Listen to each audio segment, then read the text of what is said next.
7 years after the launch of World, and 4 years after the launch of Rise, Monster Hunter Wilds has finally been released. I was so excited to get my hands on this new entry. The marketing had me hooked from start to finish, each trailer and reveal of a new monster raising my hunger more and more. Then on February 28th, 2025, Monster Hunter Wilds was officially out.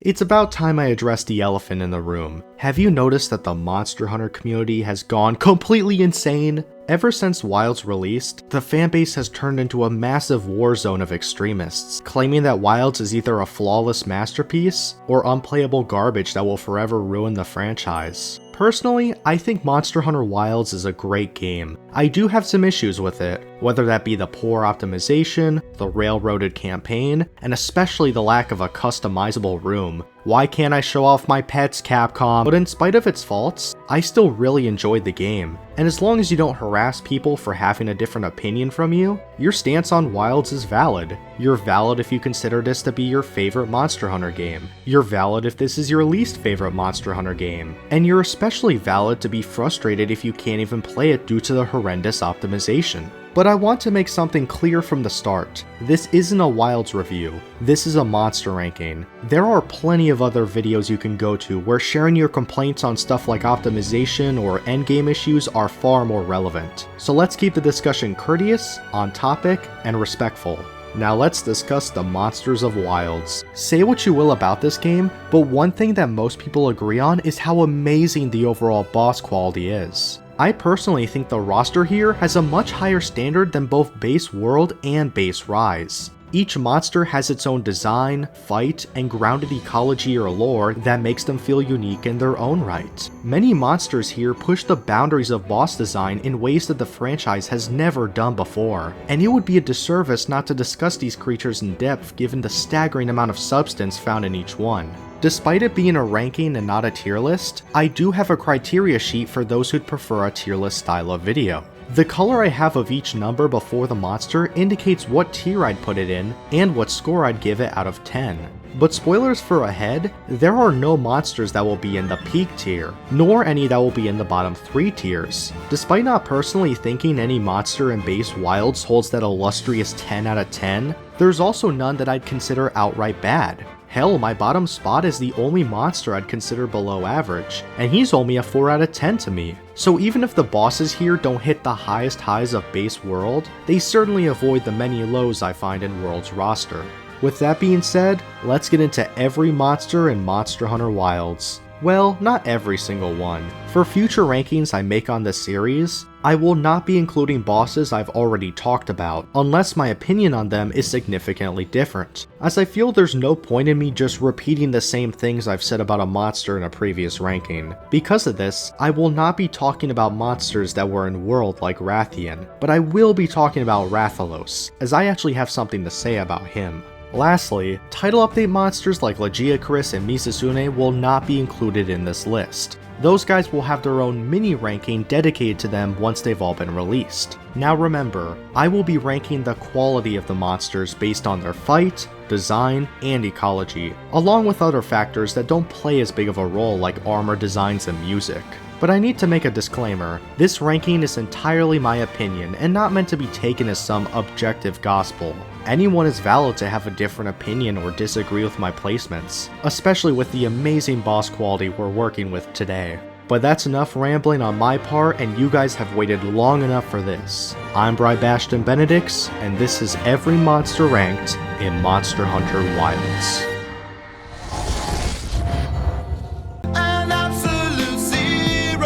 So many monsters in this game, and not a single one is below a 4 out of 10. It must have been really difficult to decide on the worst one. It was not difficult. Yankukku is my least favorite monster in Wilds by a good margin. Before I start complaining, I want to make it clear that I don't despise Kukku. He wouldn't even crack the bottom 10 of my world ranking, but I'd be lying if I said I actually liked this chicken crackhead. Yankukku dates back to the very first Monster Hunter, and served as that game's first big monster to test your skills, and now he's the first monster you fight in high rank. And I do think it's really funny how you go from equal dragon weapon god to a gang of terror birds that mug you. A lot of people wanted him back simply because of nostalgia, but his jump into the 6th generation leaves a lot to be desired. When I saw people hating on Kulu Yaku or Puke Puke for being annoying numbskulls with janky fights, I didn't really get that level of hatred. But with Birdbrain over here, I fully understand what they mean by annoying numbskull, because this chicken pushes my patience to the limit.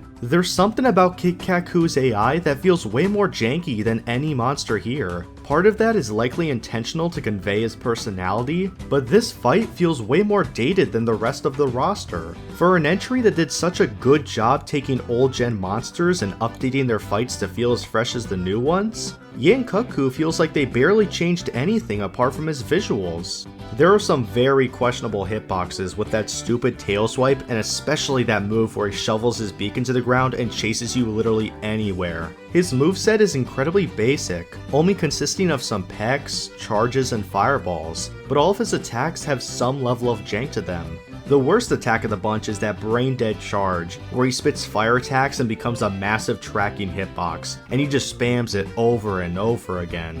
I share a very similar problem with this guy and Tigrex from World, where I could see their fights being more exciting, but they just have incredibly archaic and repetitive movesets, and don't get me started on trying to hunt them as a pack.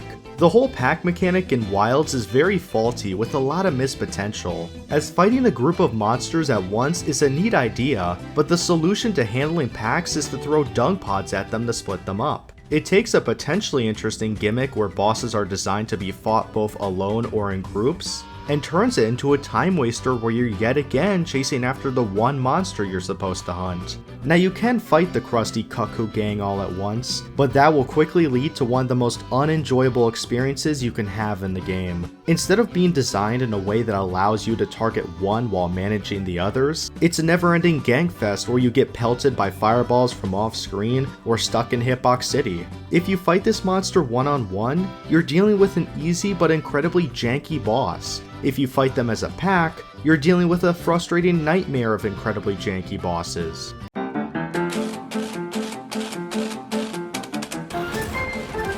Oh, hi, Mark. Fucking piece of shit!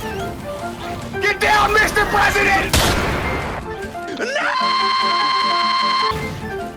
I swear to fucking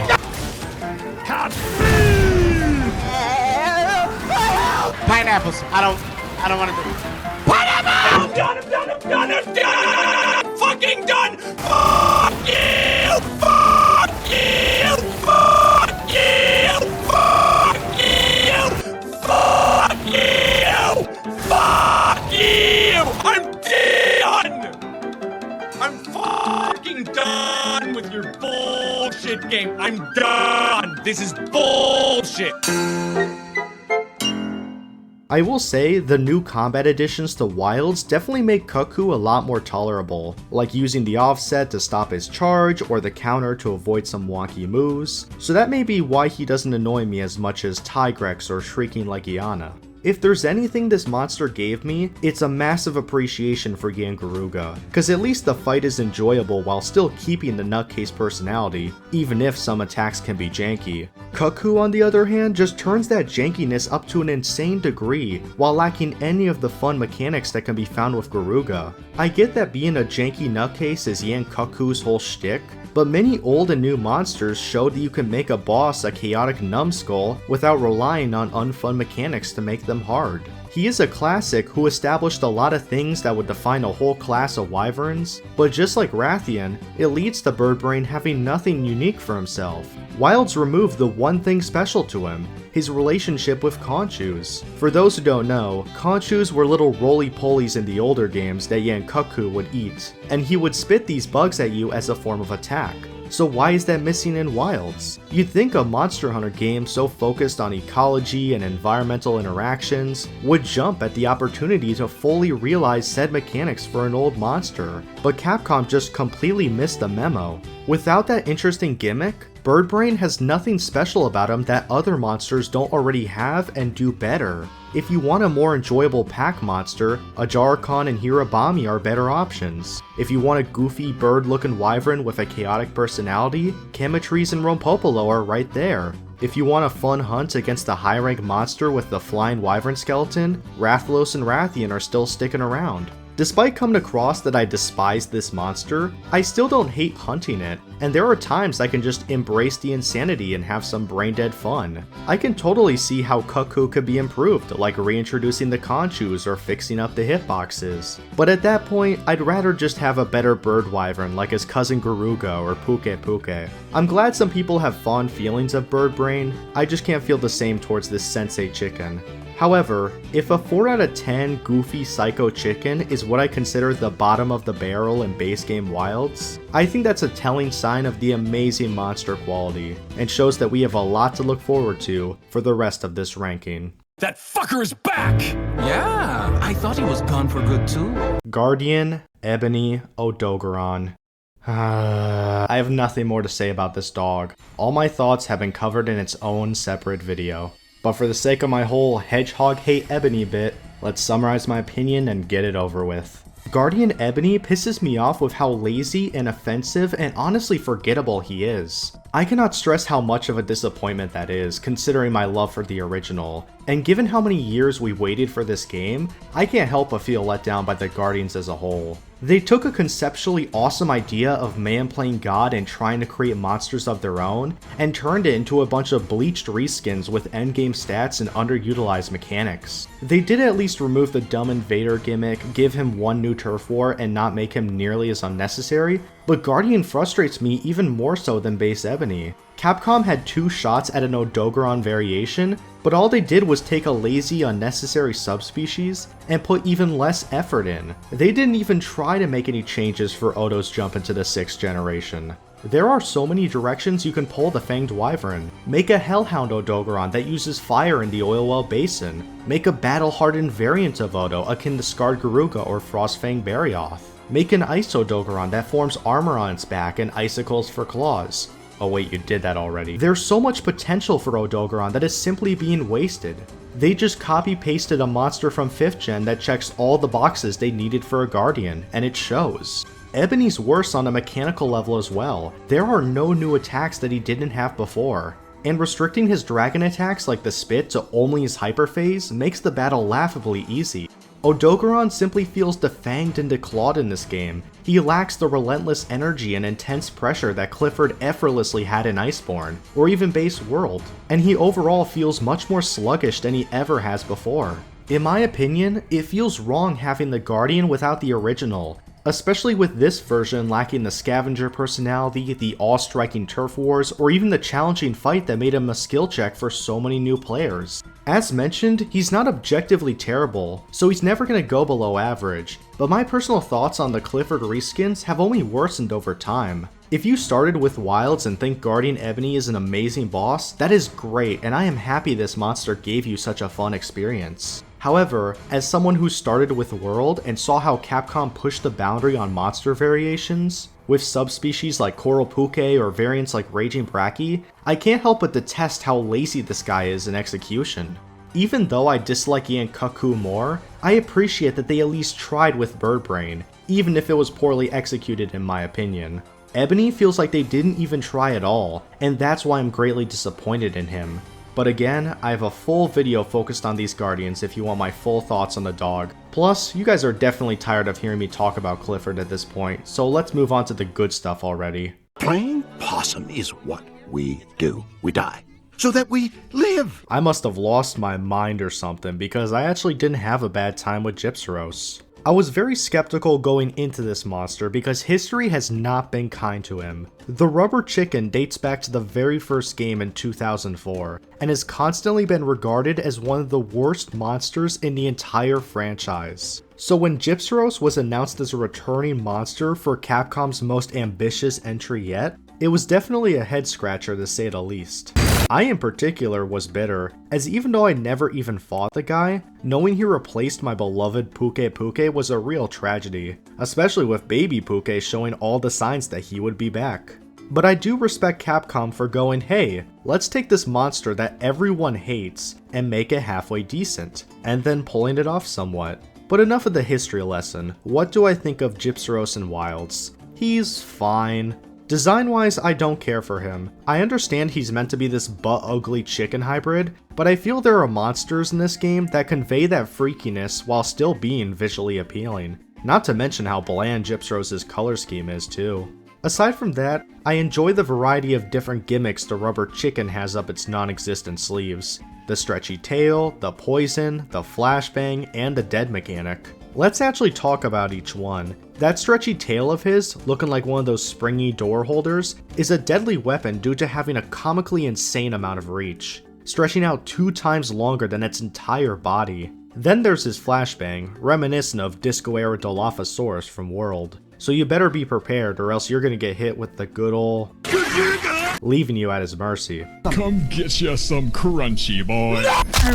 What I appreciate is that his flashbang doesn't stun you like with Zitzy. What happens is you get knocked to the ground, and you can mash buttons to climb back up and avoid his incoming attack. This is brilliant as it not only prevents his attack from being an unavoidable stun lock, but there's always tension since Gypsrose will punish people he stuns no matter what. Plus, you can break his horn to completely nullify the flash, which encourages dynamic part breaks. I honestly prefer Gypsrose's flash gimmick to Zitsuyaku's. His poison is mildly irritating, but all of his attacks that spit out the grape Kool-Aid are highly telegraphed. Except for that Yankoku charge, with how he spits poison that will just aim for you sometimes without any visual cue. Lastly, there's his most iconic gimmick, one that is an absolute treat to watch new players fall victim to. Gypsrose, once down to his last leg, will finally fall to the ground, defeated after a long battle. But you better carve him fast, because the gimmick is that his body will decompose. So not carving him quick enough will lead him to rot and become a bone pile. So you better hurry up. Wait. Why isn't he moving? Huh? It's absolutely hilarious and such a joy to watch new players get their greedy carves in and get sent flying to their demise. It does lose its luster after the first time, but still fun nonetheless. Overall, the gimmicks of Gypsrose take once annoying mechanics like flashbangs and turn them into fun and fair attacks. My problem with Gypsrose's fight is that the gimmicks are all there is. If you take away these things, this guy barely has any attacks to work with, and most of them are just copy-pasted from Yankoku. So once you get over the novelty of these gimmicks, his fight is honestly a big pile of nothing, and can easily be made a pushover with his lack of abilities to punish you. Aside from that, I also wish his ecology was more interesting as well. Like, I wish we saw him play dead in front of Raidao or Balahara, or even flashbanged other monsters like good old Zitzy did in World. I can't help but respect the fact that Capcom turned Gypsrose into an actual passable monster, but the somewhat lackluster fight, design, and ecology do prevent him from being truly good. In all honesty, I would have preferred a new monster that would have taken Gypsrose's mechanics like playing dead and expanded on them without having to bring the guy back. I just feel that Gypsrose could have been removed from this game and I wouldn't have cared. Regardless, I have far more appreciation for the rubber chicken than I did before, but given how the peak of this monster is only mildly passable, maybe this guy shouldn't become a recurring classic amongst the likes of Mizusune or Zinogre. I think this is the best Kentucky Fried Chicken I ever had. I never really knew my father either. The second boss of Monster Hunter Wilds is overall decent, but I do have some issues I will get to with Mr. Barbecue Chicken Breast. After seeing Wilds' first trailer, my predictions for returning monsters in that environment were Kulu, Yaku, and Glavenus. So I guess Capcom just heard my 2 predictions and mushed them into a single package, combining the quirky design of Kulu and the massive flaming tail of Glavenus. KFC is a good addition to the Windswept Plains, and aesthetically I do like him a lot with his red and blue color scheme, as well as just being a chicken dinosaur hybrid. And don't even get me started on the god tier armor, there's a reason I never changed my hat since I got it. It's cool to see such small scale brute wyverns in the early game, which helps Dave's Hot Chicken stand out compared to the likes of Anjanath and Bombero. I also love the cockatrice inspiration, hence the name, and the goofy cutscene with the cats is exactly the kind of silly hijinks I wanted more of in this game. My main problem with Raising Cane's is the fight, which I find to be trivial to the point of being boring. He's meant to teach new players about 2 mechanics, AoEs and hit zones, But when it comes to AoEs, Lalabrina does it better, and Chotacabra already taught you hit zones with sticking rocks to his arms. So once you remove those teaching tools, you're left with a relatively boring boss fight, especially compared to almost every other boss in the game. Chick-fil-A will peck at you and swoosh his tail around. Then he gets angry and only 3 of his tail attacks will have a fire sweep to them, and that's all there is. The lack of a proper second phase or alternate form is very apparent, and I fought Popeyes more than any other monster in the game. I just wish more was done with the battle. There are some tail attacks that spark the ground but never actually spray fire, so it'd be cool if in his base phase, the tail attacks were all physical. Then when he's enraged, those same tail attacks are given a fire effect to demand clever positioning and dodging. But currently, only 3 attacks actually output fire, making the element feel very underutilized on a conceptually cool monster. We don't get to see much ecology on him either compared to what the cutscenes and lore imply. Although I consider Uncle Luz better than Kulu Yaku, at least Kulu has the fun ecology of stealing eggs from smaller monsters. We never see this guy actually be a scavenger like in the cutscene. It'd be fun if he scared off smaller monsters from eating prey and stole their food. I simply find him lacking in terms of ecology and think more could have been done.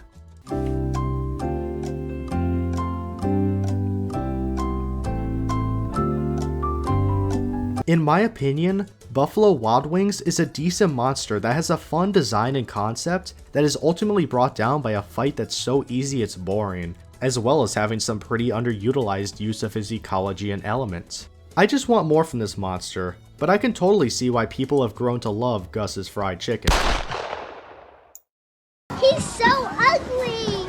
I love him! Monster Hunter Wilds took a very different approach to its boss design, making its creatures a lot more grisly and hideous rather than the usual majestic and awe-inspiring approach. I know some people were not a fan of this with monsters like Doshagama or Balahara, but I am all for this style of creature design, and Rompopolo is a prime example of how well this can be done. Even in a collection of weird and eccentric monsters, this buggy-eyed fella is one of the most unique looking bosses in the entire series. He's nasty and repulsive, but at the same time weirdly cute and adorable? It's disgusting yet visually appealing in a strange way that I can't properly describe. The blackish blue and purple color scheme, reminiscent of Nightshade Palumu, fits well into this environment.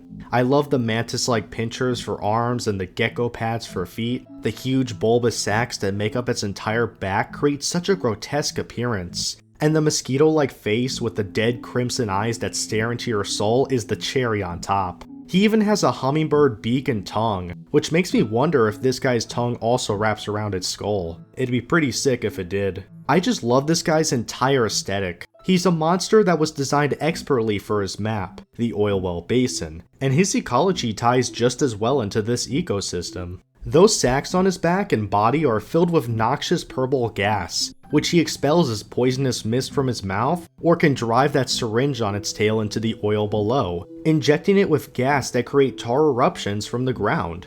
Given how you can use slinger torches or fire weapons to also create explosions in the tar, it's an awesome way to allow both you and the monster to outsmart each other by utilizing the surroundings. There's also a neat mechanic where targeting certain sacs will cause a special knockdown where they all deflate, looking even more nasty with his back sagging like a soaked raincoat. So Rompa-Roly-Poly is a pretty neat early game monster. Unfortunately, his fight is kinda lame and way too much of a pushover. I understand that he's the weakest monster of the region, but he is still way too much of a punching bag, quite literally. He only has 2 main methods to attack, using the poison breath and creating tar explosions, but you can see the eruptions coming from a mile away, and you have to actively try to get poisoned in this fight. Rome Pepperoni also can't do anything once you're up in his face. Most of his physical attacks are a joke despite being a brute wyvern, so learning his simple mechanics make him a literal doormat to step on. I personally wish that more was done with the poison aspect of this poison monster. Like, what if the tar explosions inflicted poison or left a noxious mist afterwards? What if he pulled a puke and concentrated the poison as a pressurized beam instead of the mist that barely inflicts you? I feel that not enough was done with the cool concepts found in this monster. Aside from his mini-nova where he detonates a bunch of explosions at once, there's not a whole lot of mechanically interesting attacks to deal with. He's far better than say Zitsuyaku or Great Gyros, but I just want more from this guy because he is one of the best early game monsters on a visual and conceptual level. Rome Pepperoni is not as complex or interesting as the other monsters in its region, but I kinda see him as the equivalent of Paolumu from World. Just a charming, simple monster with a weird design and interesting concept that gets brought down by a pathetically easy fight that doesn't utilize the ideas as well as it could. Rompopolo is still better though, cause his armor and weapons are absolutely stellar. That Plague Doctor Brainhammer is a gift from heaven itself, I swear. Did you guys have the game Donkey Kong Frozen Ape? Blanganga is a fun monster. I like him.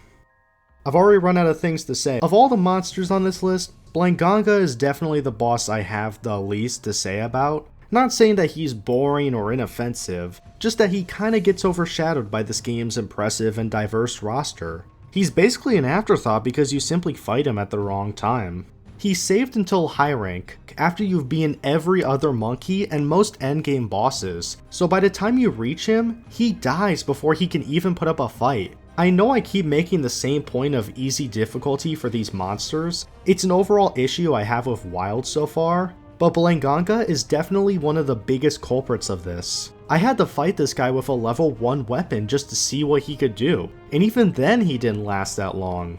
There are some wonky hitboxes and his lack of an interesting ecology, but it really is his poor placement in the story that brings this guy down in my opinion. Otherwise, I enjoy this monster well enough. I like the haymakers he has, the boulders he pulls out, how he burrows below ground to ambush you. I admire that he's not just Rajang in training wheels, and he has attacks unique to himself. In particular, that donkey kick attack is a major pain. That crap gets me every single time, I swear to God. One complaint is that a lot of his special mechanics aren't executed as well as they could have. He has a frost breath that keeps you in place, but unlike say Frostfang Barioth, Blanganga doesn't do the best job at punishing you when you get stuck. He has a pack mechanic where 2 little Blangas will fight with him, but they are basically a non-threat unless they freeze you from off screen, which can get old real fast. I do think his design is great. I like the baboon and drill monkey inspiration, and well, it's a snow monkey, how could you not love it? And that's really it, there just isn't a lot to say about the Yeti baboon. I understand he's a classic, but I just don't feel passionate about this guy in a positive or negative way. My last big criticism is that I feel Blanganga is saying the least out of all the monkeys in Monster Hunter. Every other monkey has much more interesting aspects that make them unique. Rajang has the notoriously difficult fight and iconic temper. Ajarkon has the versatility of his skeleton and interacting with the environment. Even Kongalala has his infectious personality and utility of different ailments. Blanganga is just lacking in comparison. I'm happy for those that are nostalgic or loving of this monster, I just don't have the same passion for this great ape as you guys do. So let's keep it going.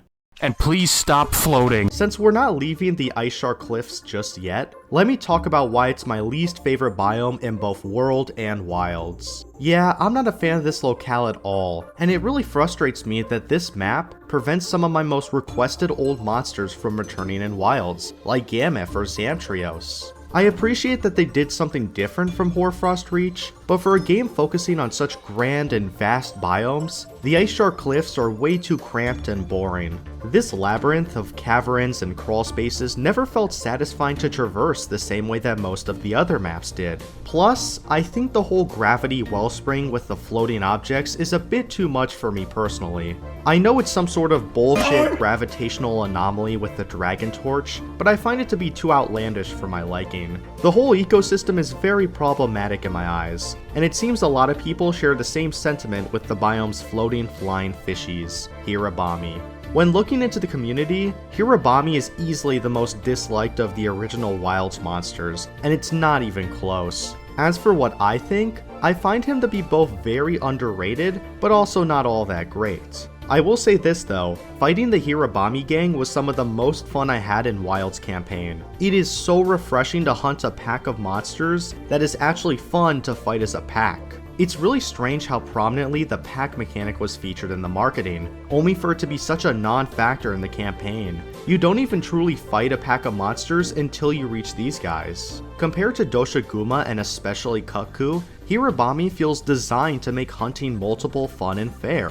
It's insane to me how they took a monster that lives in cold regions, spends most of the battle in the air, uses ice-based attacks while constantly fighting in groups, and didn't make it terrible this time. Instead of all three Hirabamis ganging up on you at once, they usually alternate between physical and ranged playstyles, where one will get up close and attack physically, while the other two will keep their distance and spit ice that will freeze you in place. In fact, if you're smart with positioning, you can also use the Hirabami you're close with to block the ice breath fired by the others. This kind of AI is how I want pack monsters to be designed, in a way that keeps all the pack members engaged while still being manageable. This is the only monster that I'll actively fight in a group because it's honestly really fun. While not perfect, Hirabami is a flying focused monster that they managed to make enjoyable for most weapons, which is all thanks to his positioning and constant punish windows. Instead of staying so high in the air that you can't hit the creature, they clearly want the focus of the fight to be on its tail rather than its head.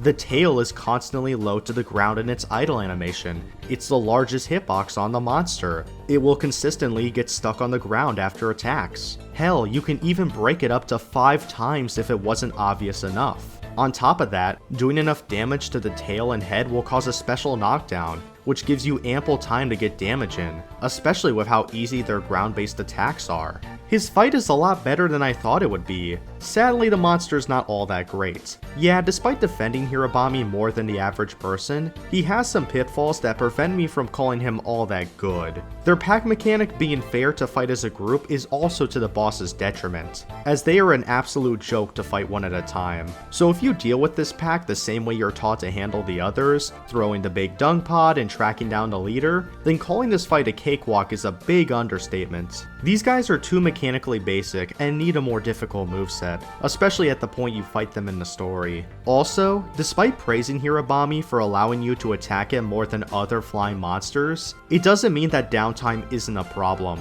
as there are certain points in the fight where Hirabami will just spam aerial attacks that prevent you from hitting him. As for his aesthetic, I adore the inspiration of this creature. It's clearly based on animals like flying fish and centipedes. There's a lot of attention to detail in Hirabami's design. The Dunkleosteus-like head, the vivid purple and cyan color scheme, the centipede-like tail with pairs of clamping claws on it. It reminds me of the Leviathan from Atlantis: The Lost Empire in the best way possible. Speaking of which, I adore how different Hirabami is for a Leviathan. Despite having the same skeleton as Balahara, it never feels like you're fighting an airborne version of that guy. He's more like a pseudo-Leviathan, to be honest. And hey, I learned how to say pseudo properly. Now you guys won't have to remind me with the same comment over and over and over and over and over and over and over again. Yes, it's pronounced pseudo, not pseudo. You Grammarly bots figured out that I can't speak English. Thank you for reminding me for the 400th fucking time. I see people complaining about Hirabami not being a Neptosaurine or Snake Wyvern, but I humbly disagree. It's similar to Astalos, where he may have bug features or inspiration, but the fundamental biology and structures are still that of Leviathan. They could have gone all the way and changed his skeleton to that of a snake,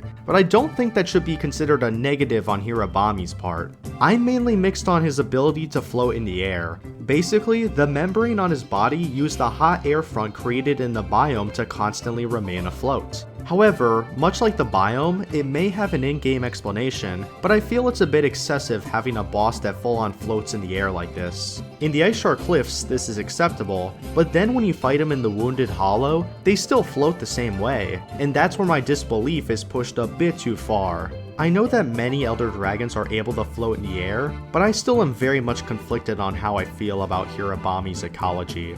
Personally, I have a lot of fun hunting Hirabami, and they definitely get way more hate than they deserve, but I can agree that they have a number of issues that prevent me from ranking them any higher. What's wrong, Flatface? Are you gonna cry?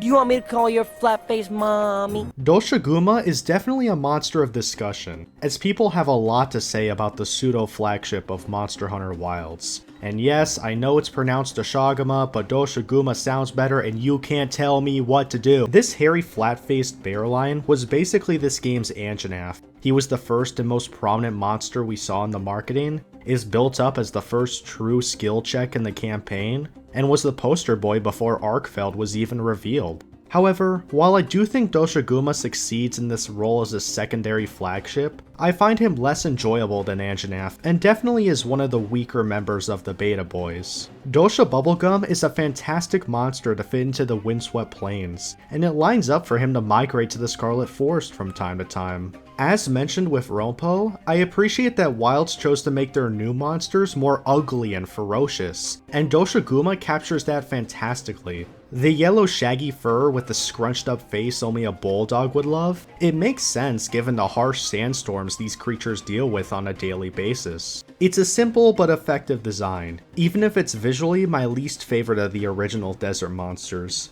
His sound design is cool too, and I appreciate the visual differences in the alpha, with its reddish fur and colossal size that'll surely scare new players away. The best thing Dosha has going for it is undeniably his presence. You hide from a small Doshiguma in the desert, they're talked about with fear by the village Kunafa, you find out that Dosha you saw was just one foot soldier of an entire pack led by this massive alpha, then they wreak havoc on the village and you have to force them out, or after driving the alpha away from the pack, and provided your performance doesn't have a stroke and die, you see him destroy a group of Balahara and finally face him one-on-one. Story presence is the one thing that Dosha Bubblegum easily usurps Anjanath in. He's this climactic first exam to make sure you've mastered all of the basics of Monster Hunter. And when you kill him to finally get that reveal of the plentiful season with the gorgeous colors across the plains, it feels so rewarding.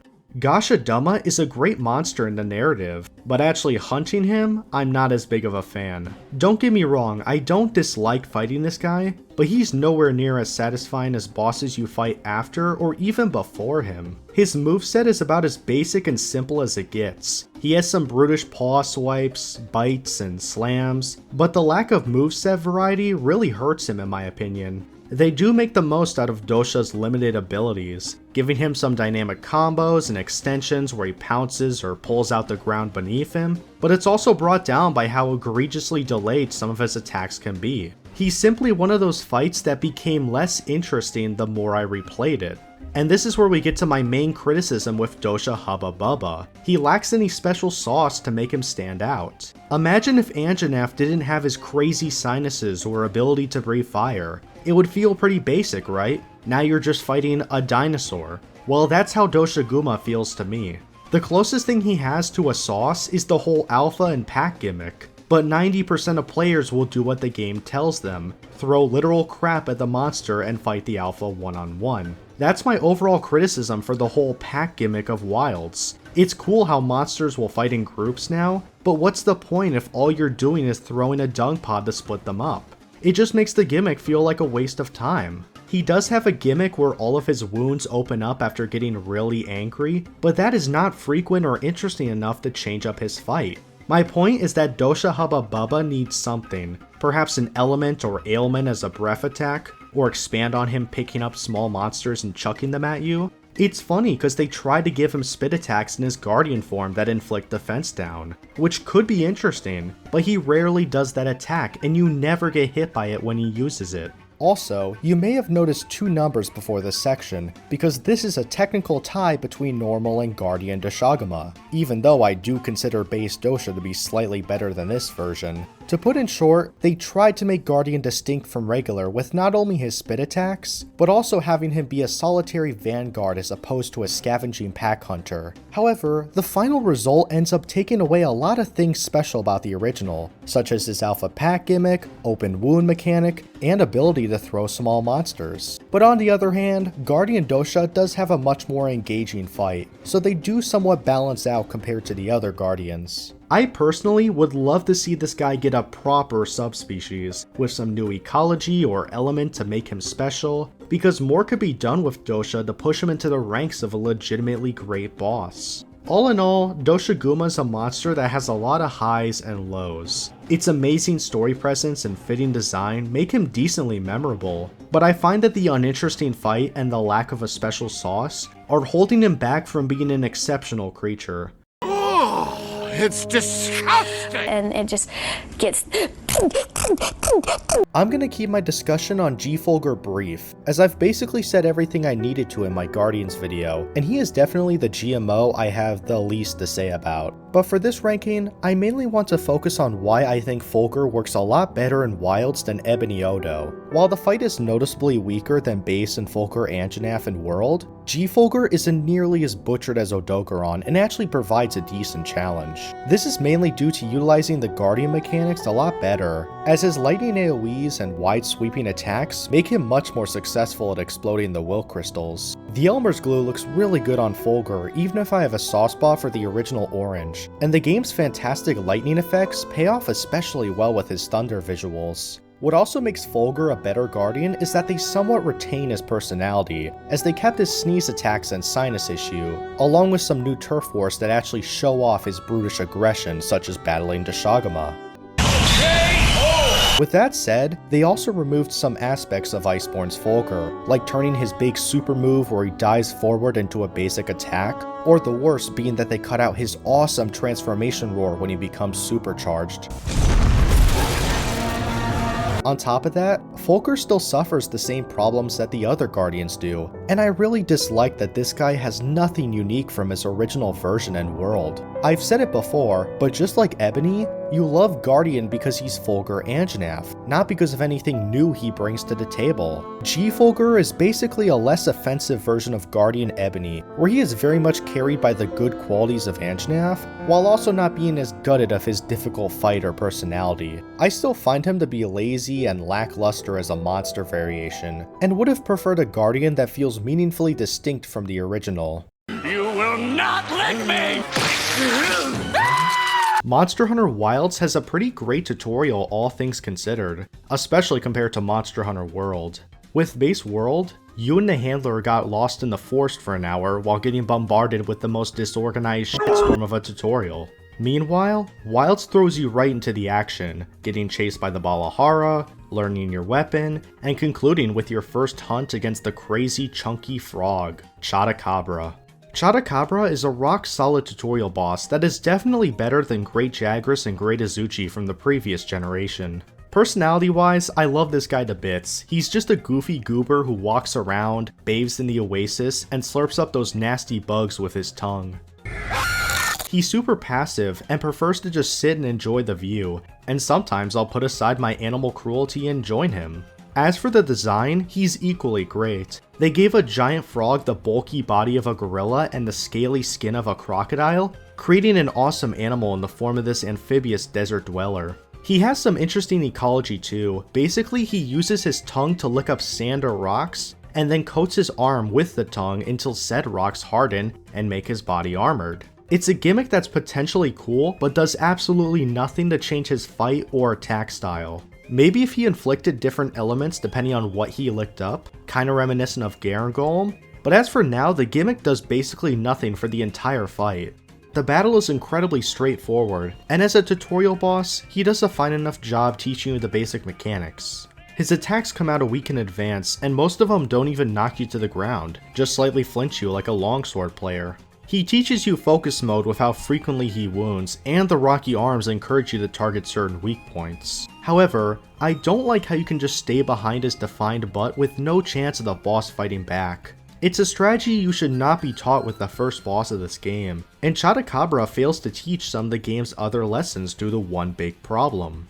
My main critique of the Monster Island Frog is that the fight is laughably easy. He's supposed to ease new players into the franchise, but that doesn't mean he should be a doormat to literally everyone. Even Great Jagras has the Squishmallow phase to throw rookies off, but Chotacabra is lacking in tricks up his sleeve to use against the player. He simply needs a proper alternate phase or a special sauce. Like maybe he can grab rocks with his tongue and chuck them at you, maybe a proper element or a long-range spit attack. But as for now, he feels way too basic to want to go back and hunt him for fun. I simply think his fantastic design and infectious personality are being held back by a pathetically easy and simple fight. In general, Chotacabra is a good intro boss for Monster Hunter Wilds, but he could be heavily improved by making him not only a more effective teaching tool, but also more mechanically interesting. There's a bomb strapped to my chest! Hey! Time for a few fart jokes! The Scarlet Forest. Not only my favorite map of the bunch, but it's also the objectively best one, don't at me. A beautiful lush rainforest filled with color and wonder. Vibrant red rivers run through the banks of the jungle. An endless variety of flora and endemic life in all shapes and sizes. A tidal terror where the sky falls and floods run through the region, passing over to reveal bright blue water over a gorgeous coastline. Such a phenomenal locale that I could gush about for hours. Going there in real life would be surreal. I can only imagine how amazing the sights and smells are. Okay, enough being serious, cause it's time to talk about Patrick the Flatulent Monkey, aka Congalala. Out of all the monsters in this game, subjectivity is gonna play the biggest factor with your thoughts on Congalala. Or rather, your opinion on potty humor. If you can roll with the dumb fun and embrace his stupidly goofy fight, you're gonna have a ball. But if you find his farting to be juvenile and irritating, you will not have a good time. He's a very acquired taste, and that taste smells like rotten eggs and McDonald's french fries. But personally, I'm able to put that aside and have fun with the monkey. I'm a big fan of primates personally, and a hippo-monkey hybrid is a good idea for a fanged beast in the world of Monster Hunter. I especially love how shaggy and unkempt his fur is compared to the other monkeys, and his vibrant pink color works well in the Scarlet Forest. Congalala uses farting as its main source of attack, and the ass blasts he makes will inflict you with soil status, preventing you access to your healing items unless you have literal deodorant. It's a fun mechanic that makes him incredibly unique, but while most find it annoying, I personally don't mind because the biome is stock full of vigor wasps and other healing options if you don't have deodorant. Plus, Congalala barely puts up a challenge, and his physical moveset is my biggest gripe with the whole monster. I found him to be one of few returners in the game that didn't get a proper new-gen treatment in terms of the fight. Perhaps people who fought him before can confirm or deny this, but mechanically he feels quite rigid and definitely lacks the smooth touch-up that a lot of returning monsters received.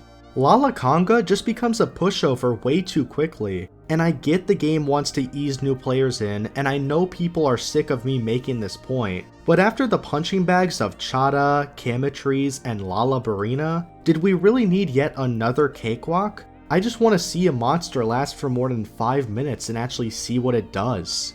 What truly redeems Congo Bongo is his charming personality and interesting ecology, which implements itself well into the fight. Oh, hi, Mark.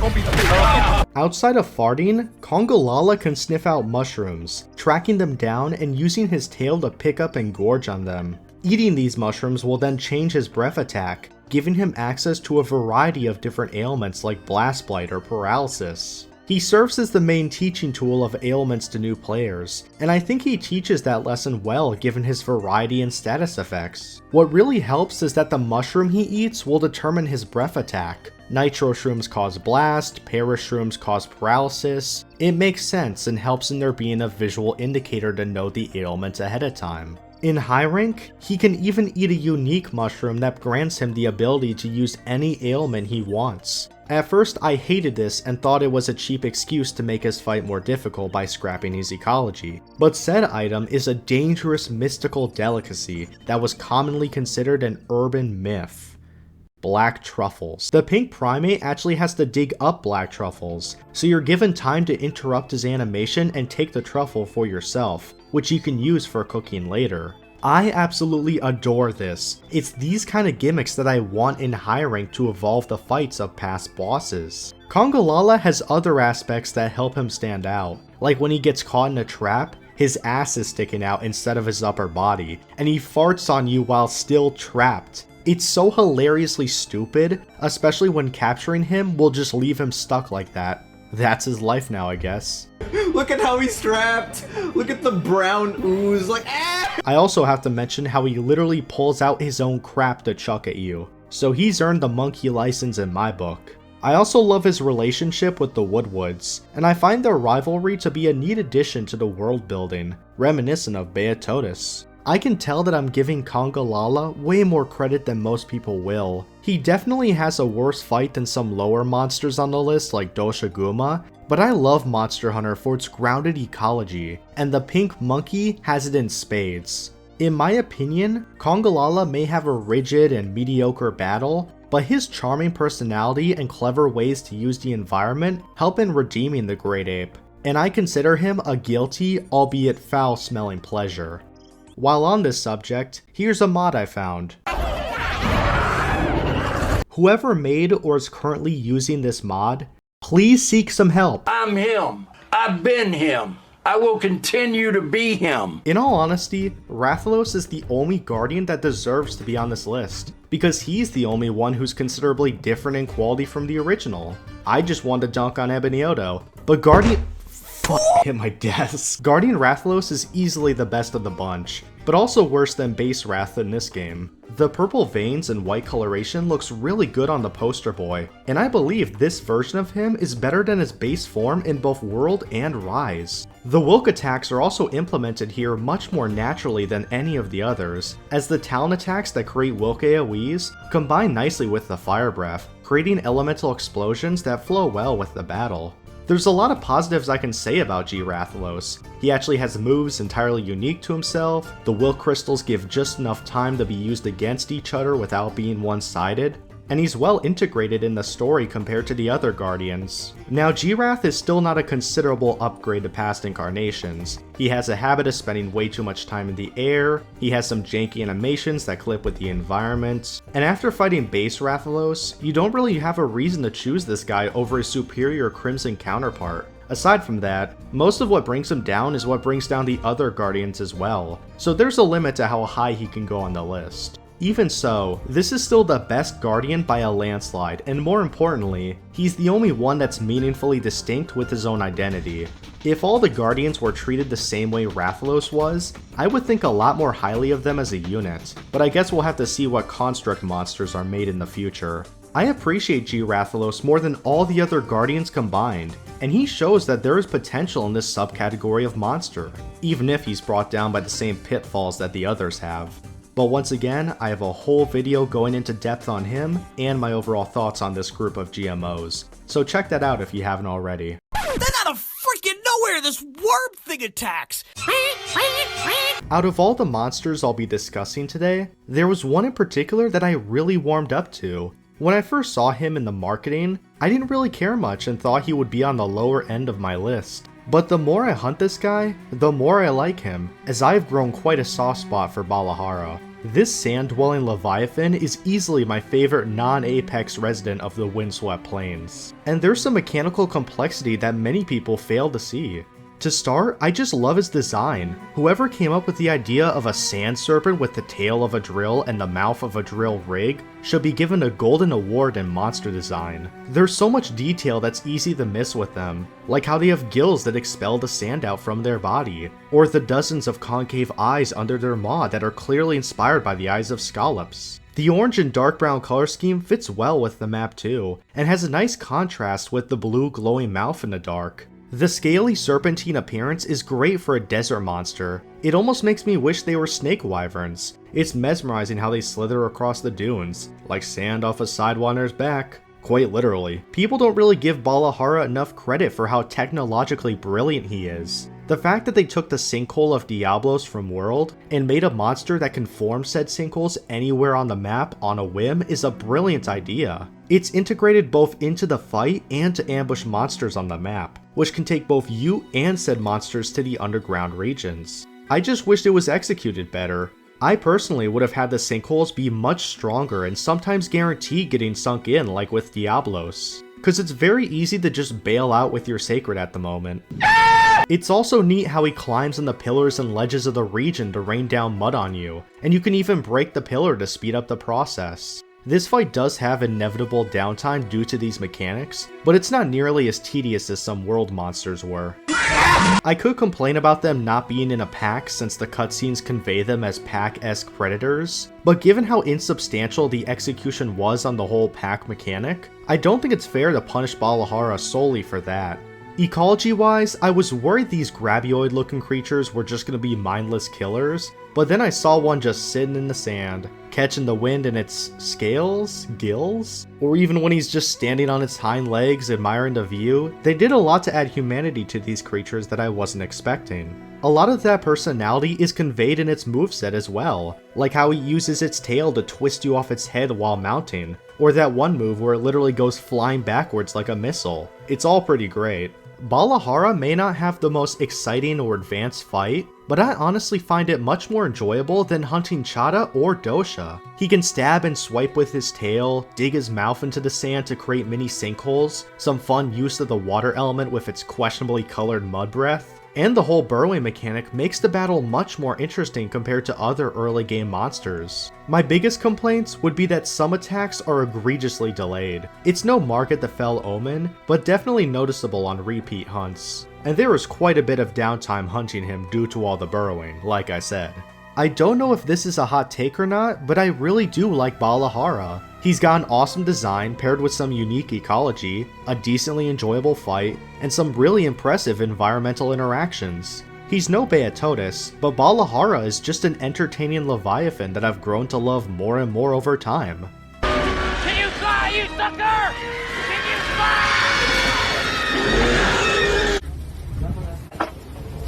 fly? Fresh meat! The spider. Even the smallest bite from Arachnus dethicus will instantly paralyze. Oh! Okay, we are going to be talking about spiders. So if you're arachnophobic or don't like anything spider related, then skip to this timestamp. While arachnids may be some people's worst nightmare in the real world, spiders or temnocerans have been one of the most consistently high quality types in all of Monster Hunter. In my opinion, there is yet to be a bad spider monster in these games, and Wild simply cemented that quality with Lalabarina. This one arthropod absolutely grabbed my attention in the trailer that revealed her and the Scarlet Forest. But after finally hunting her, my pros and cons are more evened out than I thought they were gonna be. Lalabarina is essentially the Valazak of this game, not actually in lore, but regarding my opinion on them, where one of the best designs and ecology of the entire series is sadly brought down by a basic and trivial fight. I don't think anyone was expecting Rosie the Black Widow to be the third boss in the game. The trailers really made it seem like she was going to be at least an Anjanath level threat, but she's essentially the Puke Puke of Wilds. Before we get to the mechanics of her, let's just get the obvious out of the way. If we're not counting the apexes, Lalabarina is my favorite design in the entire game, no questions asked. A giant red ballerina spider with a thorax that reveals a beautiful rose and uses its webbing or paralysis to kill its victims? I can't properly articulate how awesome that is for a monster concept. The white, black, and blood red colors all work together flawlessly, and the crimson rivers and colorful foliage allow her to match the ecosystem. She's got a perfectly terrifying appearance with the 9 glowing red eyes, pedipalps that retract to reveal Freddy Krueger claws, the jagged legs sharpened to a point, all of which is contrasted by the white veil-like fur and the beautiful rose on her back. It creates this haunting grace to her appearance that makes her terrifying yet mesmerizing to watch. She moves like a ballerina as well, twirling and spinning in her webs with such elegance unlike any other monster in the game. Her sound design is one of my favorites as well. I don't know how they managed to make an arthropod have some of the game's coolest roars, but color me impressed. Her ecology is also absolute genius. For those who don't know, some tarantulas have the ability to scratch their abdomens and scatter their hairs into the air, which they use to blind predators. So they took this behavior and had Lalabarina scratch her rosy abdomen to scatter florets that inflict paralysis when touched. Speaking of which, Lalabanana is the best monster to ever utilize paralysis, and it's not even close. They took one of the most frustrating ailments in the franchise, one that leaves you completely immobile, and turns it into a genuinely fair mechanic. Instead of paralyzing you instantly with an attack, the florets that scatter will cause paralysis buildup until finally forcing you to the ground. If getting hit by a single floret instantly paralyzed you, I would hate this mechanic. But the fact it takes 2 or 3 florets to finally inflict makes it far more enjoyable. On top of that, the florets have visual warnings before causing harm to you, and all the moves that create said florets are incredibly telegraphed due to the rose on her butt. As the third boss, she does a fantastic job at teaching new players about AoEs and situational awareness. Lalabarina's quick mobility through swinging on her webs makes her the first boss that forces you to push the aggression, and the florets force you to be aware of your surroundings and plan how to approach her. It really is a shame though, because I love so many things about her, but I think most people are in agreement that the fight is laughably easy. She just flinches way too often from wounding, and you don't get to properly enjoy her rhythm.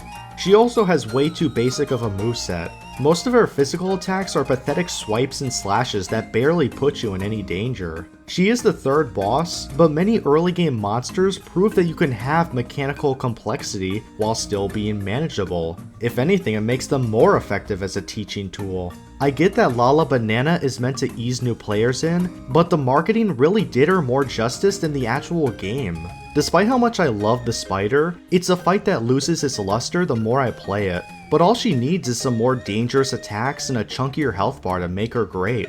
On a last note, I like that she's basically the Zitsuyaku of the game. I don't know if it's just me, but anytime I'm fighting another monster in the forest, Lalabarina will roll in, paralyze the target for me, and then peace out. I'm not sure if that's something only I've encountered, but if it's intentional, I love that.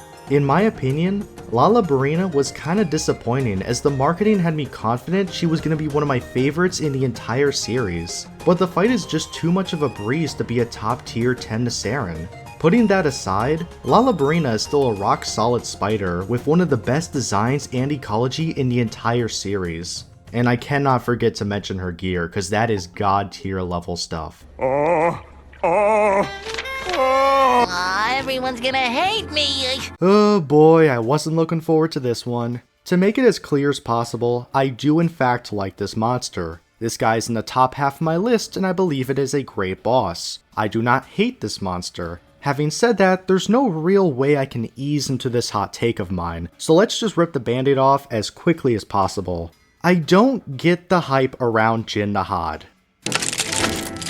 Let me rephrase. I somewhat understand the hype people have for this guy, but I do not feel the same way that everyone else does regarding Jin Nahad. Don't get me wrong, I'm happy for those who love this Apex or consider it their new favorite, but when people say that this is not only the best monster in the entire game, but also usurps the likes of Fatalis, Primordial Malzeno, Amatsu, and Nergigante, I genuinely don't get it. This wouldn't be as big of a deal on its own, but what makes this so bizarre is that I seem to be the only person who has this opinion. Everyone else absolutely loves this guy, and I wish I felt the same way. I just don't for a number of different reasons. Before I really get into it, let's first discuss what I like about Jin Nahad. Putting the obvious out of the way, I cannot overstate how fucking amazing Jin is from a conceptual, spectacle, and aesthetic standpoint. Hopping from one floating rock to another, and then seeing this colossal titan just emerge from the abyss and casually crawl atop the cavern walls as you desperately try to run away is simply phenomenal. The tremendous scale of this beast is unreal, and the music is absolutely stellar, with the organ and church bells capturing such a strong sense of grandeur and regalness. The concept of Jin Nahad is truly incredible. Creating a titanic leviathan with the anatomy of squamata lizards like geckos or skinks is cool enough, but having it freeze the ground to secure its footing on walls the same way geckos have setae on their feet is a genius idea. That's not even putting into account the main biology of this computer AC, because yeah, Jin's ice element functions the same way that a CPU heatsink does, but in reverse, expelling cold air through its ice-based attacks while transferring hot air into its body, which it releases all at once in its supernova. Despite how outlandish its existence is on an anatomical level, I truly respect Capcom for making it somehow plausible for this kind of creature to function using real-world conversion. And do I need to mention how cool his super move is? sucking up all the air in the region as you desperately run to safety, with him unleashing a steamy explosion that'll kill anyone unprotected. Well, not really. The super move isn't a one-shot kill for some reason, which is why I feel it lacks the impact compared to past big attacks in previous games. As for his actual design, I love the gecko inspiration as mentioned, and I appreciate that all the ridges on his body actually serve a purpose in both the fight and ecology, so I've warmed up to his look a lot compared to first seeing him in the trailers. It's also a neat mechanic to have Jin unable to use the supernova when all of his ridges are broken. That's a great substitute for the part-breaking objectives in past siege fights.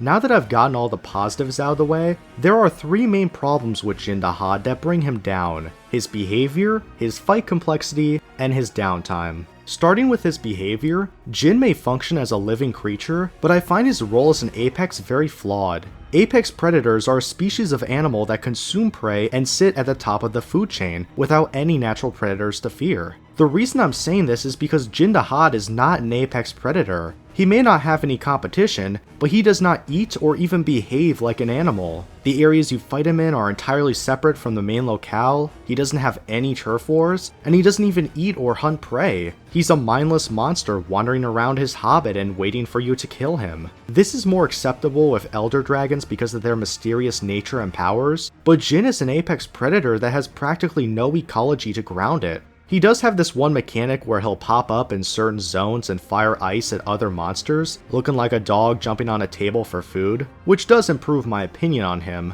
I still wish he at least hunted or behaved like a predator. All I would need to see is him chomping a Hirabami from the sky. What makes this even more baffling is how packs of Hirabami will sometimes attack Jin during the hunt, and they still miss the opportunity to have Jin eat them. I can see people saying that I'm nitpicking here, but given how much detail they added to the other three apexes and how they function in the ecosystem, I don't see why Jin had to be the exception. Then on to a more broad issue and my biggest complaint, the actual fight itself. The battle essentially behaves like a pseudo-siege fight, hunting down a massive boss with multiple phases, with it descending further and further until finally taking it down. So why do I find this siege-style monster worse than say Kulve Taroth or Safi Jiva from World? It really boils down to the lack of complexity and progression in his moveset. To put it simply, I find Jin Dahad's fight to be somewhat repetitive and boring. He stomps, he bites, and he fires ice. That's basically as creative as his fighting style gets. This isn't inherently an issue, but he lacks the attack variety you'd expect from such a grand monster. If you stand by his hind leg, you get the same stomp attack over and over again. If you stand by his tail, you get the same tail swipe over and over again. He has a few ice AoEs to keep you away, but most of the fight is this monotonous tempo of punishing the same attack until that part breaks, then moving on to the next one. This is further driven by the lack of combo extensions. Aside from the fourth phase, Jin Dahad barely has any combos, and when he does, it's usually directed at multiple players rather than keeping a single player on their toes. He desperately needs more attacks and combos for each body part, like some variations of stomps and ice blasts, or even full body strikes like hip checks or charges that change up his tempo. Despite technically having 4 different phases, Jin Dahad doesn't evolve the fight enough during each one, and they all just blend together into the same tedious experience. The only phase that properly achieves this is the final phase in the snowbank, where he increases his aggression and adds some combo extensions at last. As for the other 3, the first phase has the base moveset and no other gimmicks, which is fine. Then the second phase comes in, and you can sometimes run up the wall and pull a U-turn, but that's everything new to phase 2. Then phase 3 introduces the Balahara attack and the supernova, but no other new attacks are added. The reason I'm harsh to Jin for this and not the other apexes is because they clearly wanted to create a big multi-phase boss with Jin. And while they achieved the spectacle of this kind of hunt, they missed the fight complexity that makes these bosses enjoyable despite their length. Something else you'll notice is that none of these new gimmicks I mentioned naturally weave into the fight. They all force you to stop the offense and wait until Jin lets you attack him, which brings us to how often the battle can turn into a tedious waiting game. The downtime of hopping from rock to rock, him running on the walls and coming back down, climbing up the same pillar multiple times to fire ice, multiple supernovas that force you to hide behind cover, This fight just focuses so much on the spectacle that you miss out on a lot of engagement with the boss, especially when certain gimmicks like the Balahara attack lose their magic. I'm okay with out-of-bounds attacks under certain conditions, but when there's this many of them and used this frequently, there needs to be a cap to how much time you spend waiting for the boss. It really is a shame because I wanted to like Jindahad. I kept trying to hunt him with different players, different weapons, hoping that it would eventually click and I'd love him like everyone else. But if anything, the more I fought him, the more apparent his issues became. In my opinion, Jin suffers in replayability and simply loses his luster the more I hunt him, so I hope his arch-tempered or mastering versions help in improving some of the issues I've mentioned. But again, this really seems like a me problem since everyone else adores this monster. If you are one of those people or think Jin is the best monster in Wilds, then that is awesome. I don't care if Yankoku is your favorite monster. I don't care if my number one pick is your least favorite monster. They're just video game boss opinions, don't take them too seriously. Now before I move on, let's actually fight Jindahad with dual blades. Maybe it'll improve my opinion. Okay, Jindahad is the best boss ever. It's decided. He's now number 1. The ranking's over. Have a good night. River Monsters, the new series on Animal Planet. God, this one really hurts me. I was so confident that this would be one of, if not my favorite monster in the entire game, but it really was disappointing in some areas. She still ended up being a fantastic boss, and definitely gets more flack from people than is deserved, but Ufduna didn't quite live up to my massive expectations. Now, don't get me wrong, I still love Ufduna a lot, but there are some legitimate issues holding her back from being a masterpiece, mainly having to do with her fight and gimmicks. But before we get to that, I can't hold back anymore. I need to glaze this design. Now, the fanbase really frustrates me with Ufduna, because so many people claim, oh, this creature design is so boring and lazy. It's just wannabe Namielle. I can't believe they followed up Namielle with a fat tuna.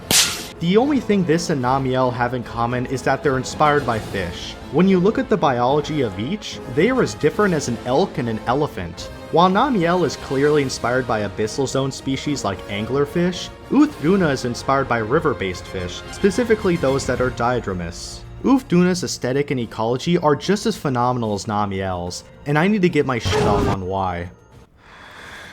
Ufduna looks so fucking sick. The morphology is clearly based on ray-finned fish, specifically the Arapaima, as evident through its massive bulky size, bony head, and the vibrant translucent scales that span the entire creature. Her face captures the look of a river monster so well, with the lidless milky white eyes and jagged head, but the shape is clearly taking inspiration from a muskellunge or pike. The protrusible jaws of hers indicate that, like Arapaima, Ufduna uses mandibular protrusion to feed on its prey. With the vivid, vibrant patterns resembling that of discus fish, the coloration looks absolutely gorgeous when shown in the sunlight. Ufduna also creates a massive coat of mucus that combines with the water to create a protective layer, which is definitely inspired by the abilities of lungfish. The long muscular appendages on its back are definitely based on the fin rays of sea robins, and the bony operculium further drives home the ray-finned fish inspiration.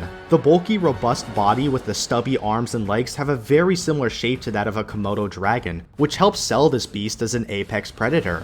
I love that she forms an elusive veil rather than having full-on ray fins. I love that she utilizes her multi-ton weight against you just like a goonch catfish. I love that she is, in terms of spectacle and aesthetics, Ufduna is a 10 out of 10. There are so many moments in this hunt that just had my jaw on the floor. From that awesome cutscene where Olivia dukes it out with her one-on-one, how Ufduna literally pulls a salmon ladder, and you see this colossal leviathan just effortlessly climb up a waterfall, and I believe she utilizes her nest the greatest out of the 4 apexes. How she dives into the water to give us a SeaWorld show, jumping with the grace and power of a humpback whale to send these terrifying tidal waves crashing your way. And it's so cool how you can use wedge beetles to swing over the splash zone. There's also falling rocks you can use to interrupt her SeaWorld sponsorship. She only jumps 2 to 3 times, so it never feels like a tedious out-of-bounds attack, at least for me. I think it's obvious that I adore this belly-flopping beluga, so let's move on to the more controversial aspect, the actual battle itself. I really wish I could defend this fight the same way I defended Namielle, but yeah, Ufduna's got some valid problems that hold her back, along with some missed potential. Probably the biggest source of said missed potential is her water veil. Now, I like the idea of Ulfduna's water veil both conceptually and mechanically. It's neat to have this stout leviathan gain a water shield that protects her from your attacks. In execution, I find the water veil to not be as well integrated as it could have been.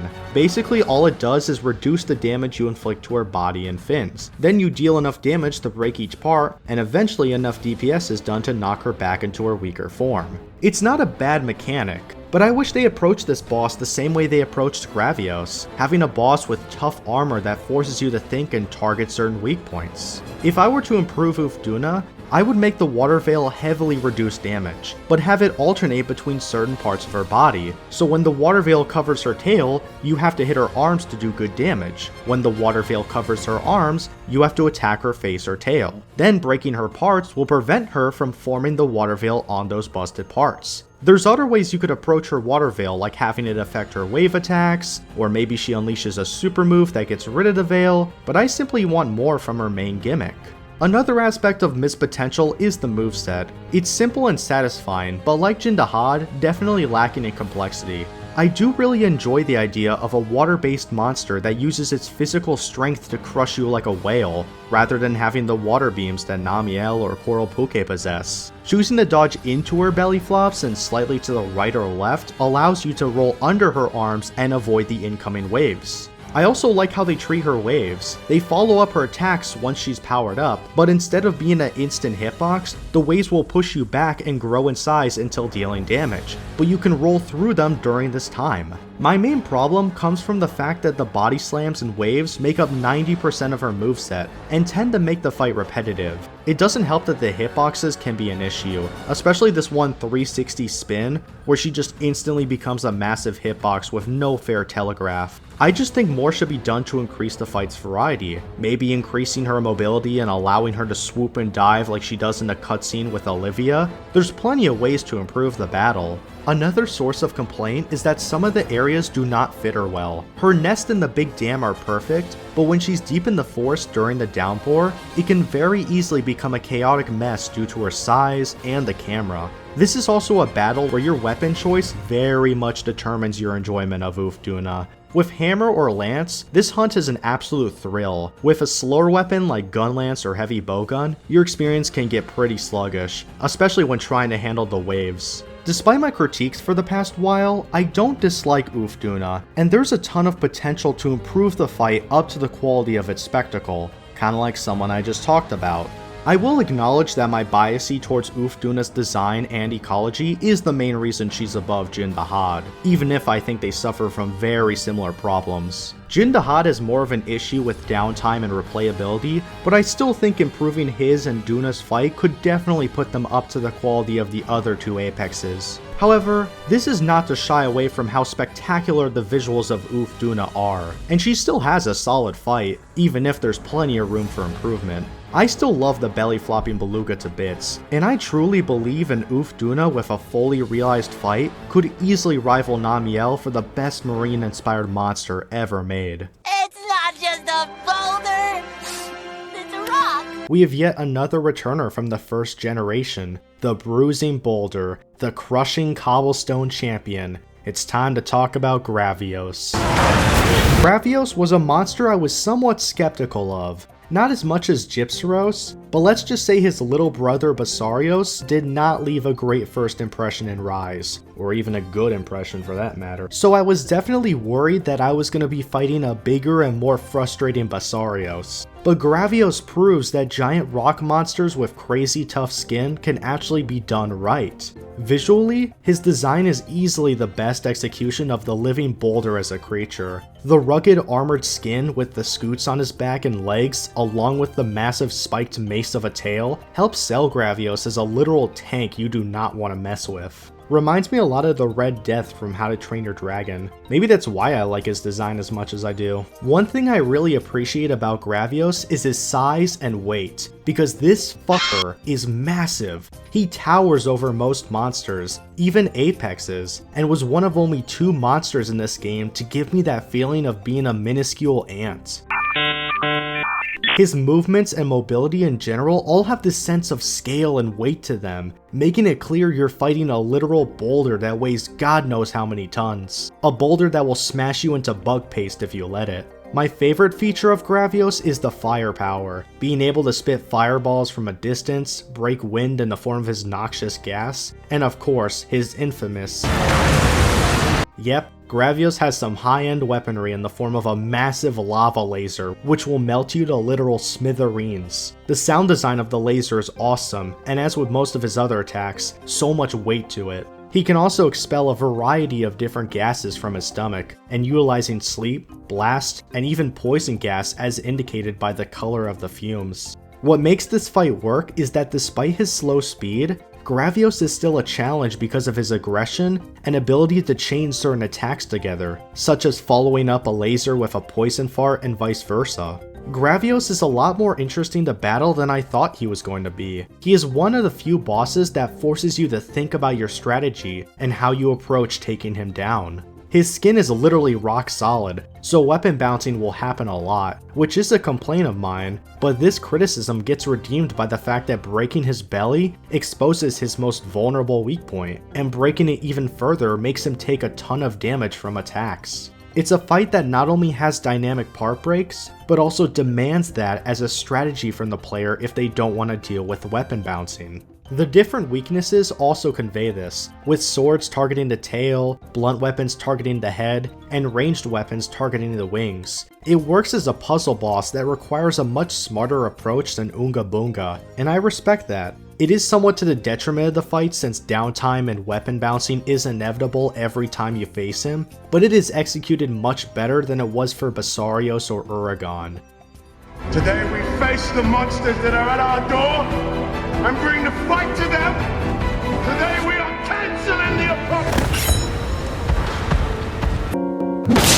Overall, Gravios is a rocky roly-poly that I enjoyed way more than I expected. He has some tedious downtime and lacking ecology, but I appreciate that they took a different approach with this boss, and I look forward to hunting him while completely forgetting about Basarios because I am genuinely not missing anything from that fat useless sack of pebbles. They must have amnesia. They forgot that I'm him. In Wilds, Rathalos has become the best he has ever been in the franchise's entire history, and I need to properly give him credit. Rathalos in World and Rise was a solid monster. He's got an underrated design and a good presence, but also has a mixed bag of a fight due to some annoying mechanics and the constant downtime.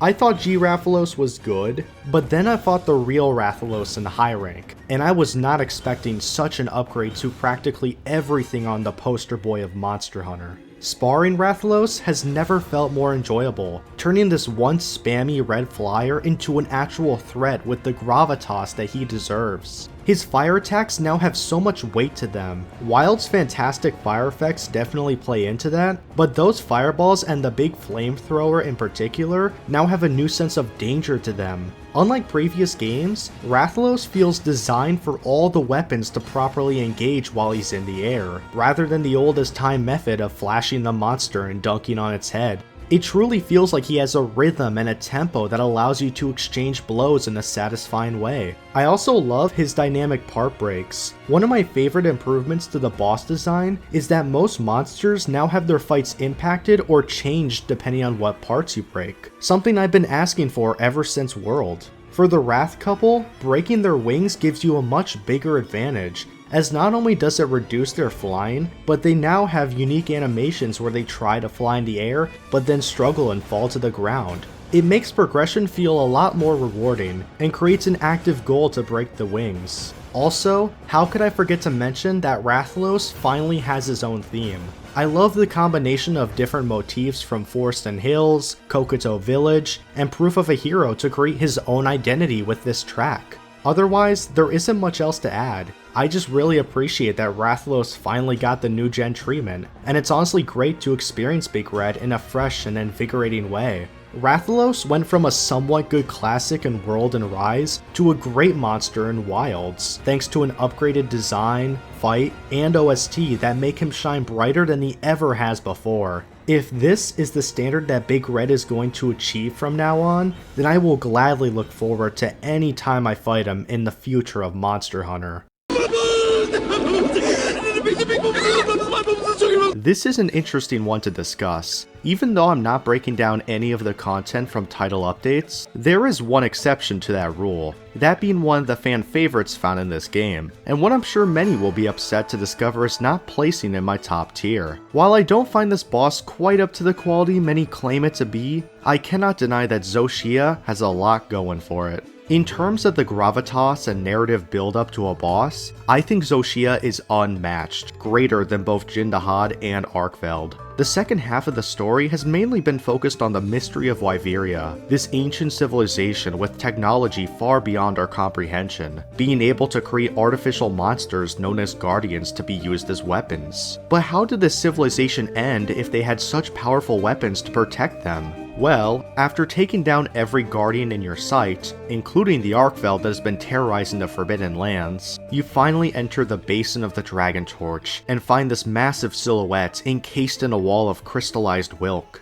You see, Xochitl wasn't based on an original monster like the other Guardians. It is an entirely man-made construct, an attempt at creating a fully weaponized creature for war rather than a clone of an existing species, and said creature eventually rebelled against its creators and wreaked havoc on Wyveria, leaving it as nothing but dilapidated ruins. Now, if you're familiar with Monster Hunter lore, you'll know of something called the Equal Dragon Weapon, this Frankenstein's monster made as a super weapon by an ancient civilization, who were currently battling a great war against the dragons. They combined different parts of monsters together into a single amalgamation that would help win the war, an act so vile and reprehensible that it triggered the appearance of Fatalis, who genocided the entire kingdom of Shrade, and led to the eventual collapse of this ancient civilization. To be clear, despite how amazing that lore and concept is, it was only found in concept art and never deemed to be canon in the franchise. However, Xochitl serves as an interpretation of this lore, and while very different and nowhere near as cool in my opinion, I still love that Capcom took this piece of conceptual lore and used it as a foundation to create something entirely new with the final boss of Wilds. So anyways, Nada decides that he should take responsibility and finally shut off Xochitl, putting an end to the sins of his people, but your hunter claims that there's another way. And Nada goes, "Later bitches, I wasn't gonna do it anyways." But you crack that cocoon open yourself, standing as still and firm as a mountain, and simply say, "By my own order,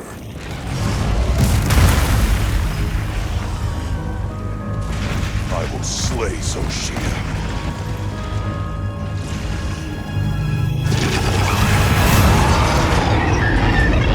It's so fucking sick, man, and way more of a climactic encounter than Xeno'jiiva from World, mainly because your hunter can talk now. Xochitl is purely phenomenal in both lore and narrative, with his design looking just as exceptional in my opinion. This construct has an angel and devil motif that drives its entire aesthetic, which works brilliantly given its lore and overall conception. The god tier armor and weapons further drive this motif home if it wasn't obvious enough. Xochitl starts the fight as this white and angelic beast, this symbol of divine wrath and heavenly power, utilizing Wilk explosions to destroy you. But then he enters phase 2, and the creature transforms into this black, demonic monstrosity, now utilizing fire, a symbol often associated with hell, and goes even more ballistic once he enters phase 3. It's at this point that you'll notice the structure of this creature, some of its new attacks, and the music all share a resemblance to a past dragon, something much more sinister. Given these facts and a certain evil eye hidden deep within the matter of this abomination's head, it seems that Xochitl was built using the parts of Fatalis. You can see that in the moves it gains in the later phases. Some attacks like the fireballs and prowling charge are identical to that of Fatalis and Iceborne, with even some red lightning from White Fatalis and Hellfire from Crimson Fatalis. The outstanding OST further illustrates this, with the first phase's theme being very big and brash for Xochitl's medley, but then Fatalis' medley kicks in during phase 2, and you can hear the two themes clash with each other and distort as the fight continues. It truly shows that whatever essence of Fatalis was used to create this thing is fighting tooth and nail to take control of Xochitl, desperately trying to break free of its confines, until both are finally put out of their misery, the beast falls, and the quest is over. So when it comes to presentation, Xochitl is obviously an S tier final boss, but as for hunting the guy, I'm a lot more mixed. Starting with positives, you can tell Zoshia was built from the ground up with the new Guardian mechanics, because he utilizes them better than any of the constructs I've mentioned. Compared to past Guardians, this fight genuinely feels like a race to explode the will crystals with your slinger ammo, and because of how many it spawns, both you and it can turn the tide of the battle in an instant. The Fatalis fire attacks are well translated into his moveset, and increase the pressure of hitting the will crystals, even if the hitboxes have clearly not been fixed. As for things I don't like, most of my complaints are geared towards low-rank Zoshia, and really hold it back from being placed higher. This is why I need to bring up both hunts, because in my opinion, the low-rank version of the fight is sadly a case of all style and only some substance. The hunt is pathetically easy, and while it definitely builds on each phase mechanically, I still think the boss fails as a final exam for hunters, mainly due to the lack of combo continuations and how much the fight prioritizes spectacle over fight complexity. It's basically the same issues I mentioned with Jin Dahad, such as barely having any combos and desperately needing more attacks to change up his tempo. What carries Zoshia compared to Jin is the high rank version, which luckily fixes many of the issues I've mentioned. This is where the fight truly lives up to his potential, having an insane amount of aggression and new combos, along with attacks that come out much quicker than before. This is a double-edged sword though, as some attacks come out way too fast to be reliably dodged, and demands that you play safe as a result. Aside from these issues, high-rank Zoshia is a great final boss, and definitely carries my opinion from kinda good to fantastic. One last criticism I have with Zoshia is his delayed release into high rank. Not only did this guy's armor and weapons not exist on the launch of base game, but you also couldn't refight Zoshia until over a month later with Title Update 1. I just can't tolerate them making the hunt a one-time thing. It's acceptable with Guardian Arkfeld because base Arkfeld is practically identical, but prohibiting players from re-experiencing the final boss for months is a bit too far, even if it doesn't make sense lore-wise. But I still feel that he needs to at least be penalized for this, even if the issue has been resolved since this video has been out. However, if you're curious as to where I would place the two versions of Zoshia individually, the high rank would be number 7, while the low rank would be number 16. That's what frustrates me, because high rank Zoshia is a truly outstanding boss, but gets brought down by the issues I have with the low rank version we originally got. Even so, Zoshia is a terrific finale that breaks new ground on the level of lore and spectacle found in the series. It's just a few sour mechanics and issues that hold him back from being a masterpiece. It gave birth! Ah! It gave birth! It gave birth! Alright, arachnophobes, we're not quite done yet. Timestamp is over there, and let's get into everyone's favorite mother of 160, Nursilla. Toxic Spider Mama was the very first big Temnoceran back in Monster Hunter 4, but I finally get why people wanted her back, because she is rock solid in design, ecology, and fight. Her behavior is pretty standard for Monster Hunter. She's a spider that simply webs up her prey, utilizing both her stinger to make them fall asleep, and her spikes or mandibles to poison them.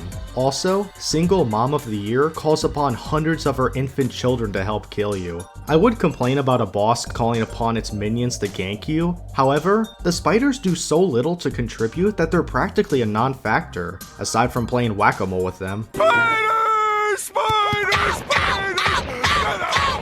Get off me! The main thing that's interesting about Nursilla is her dynamic with Gypsyros. Basically, those flashbang birds are the main targets hunted by these spiders. That draped skin on the back doesn't belong to Nursilla, but rather the hide of fallen Gypsyros, who are killed and have their hides skinned and worn by these arthropods, which gives them their poison abilities. It's so dark and perfectly fitting given how malicious and horrible spiders can be. They even have a turf war showing off this dynamic, which has two different outcomes and is a cool addition for both their ecologies.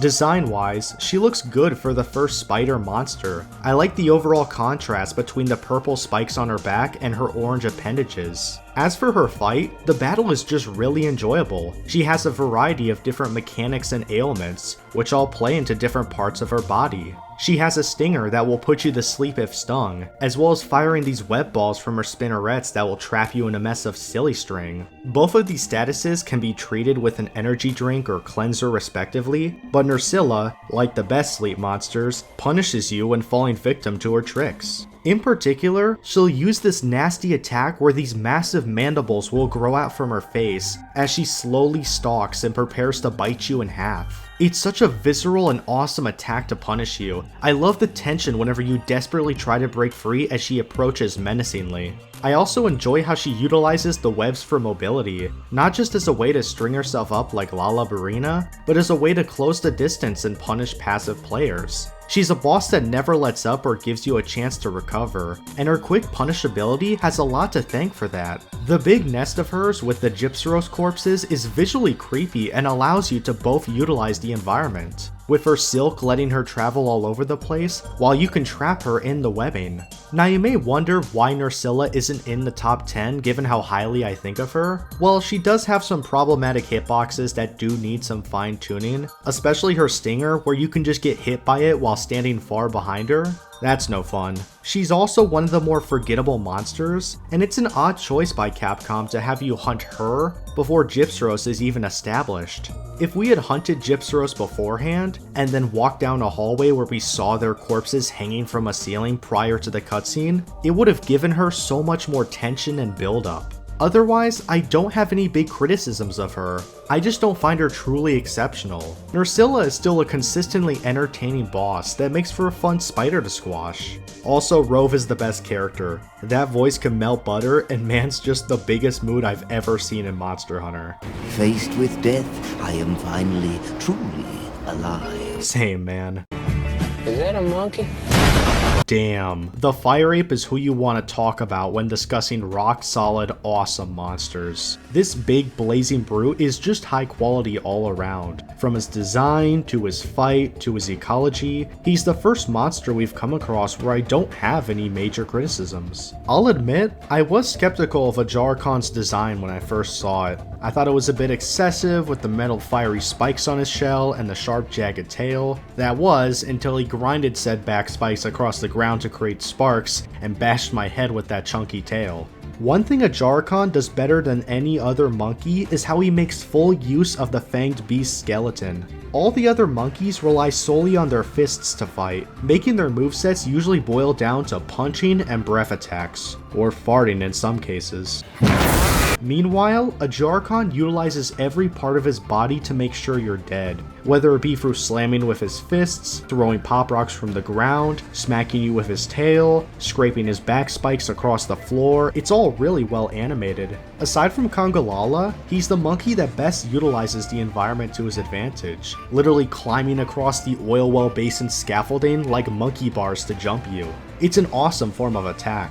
They have some pretty good story presence as well, seeing their silhouette after killing Rome Pepperoni, then having to face multiple of them to defend the city of Azus. It's one of my favorite story missions when you and Olivia tag team a duo of Ajarkon, and the battle is a constant thrill, mainly due to how fun they are to fight. At first I was thinking, hey, he's a cool monster, a fun moveset, cool attacks, a nice rhythm, nothing really mind-blowing, but still fun nonetheless. That was until he just happened to bang his tail on his back like a drum, slam his hands into the lava, and go literally ape shit on me. This is when the fight goes from a pretty fun time to holy hell, this monkey is absolute insanity and I love it. Every attack he does now has magma flying off him, demanding precise dodging, and many of his physical attacks are now ranged due to said magma. What makes this fighting style work is despite how much larger his hitboxes are, you can always dodge into him and find opportunities to attack.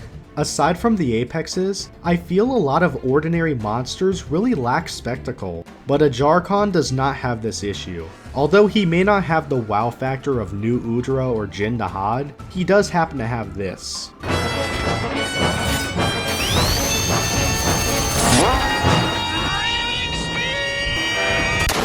Despite being overshadowed by a certain cephalopod, I still think Ajarkon has a great role in Wilds, and his turf wars are fantastic, especially against Rompopolo. Not gonna be big. Oh, I'm hurt! Oh, my neck! In my opinion, the Pyro Primate is a fantastic monster that is up there with Anjanath and Barioth as a boss I love to replay just because it's so much fun. He's got a great aesthetic, he feels well designed to fight alone and as a pack, and has some awesome spectacle for a non-Apex.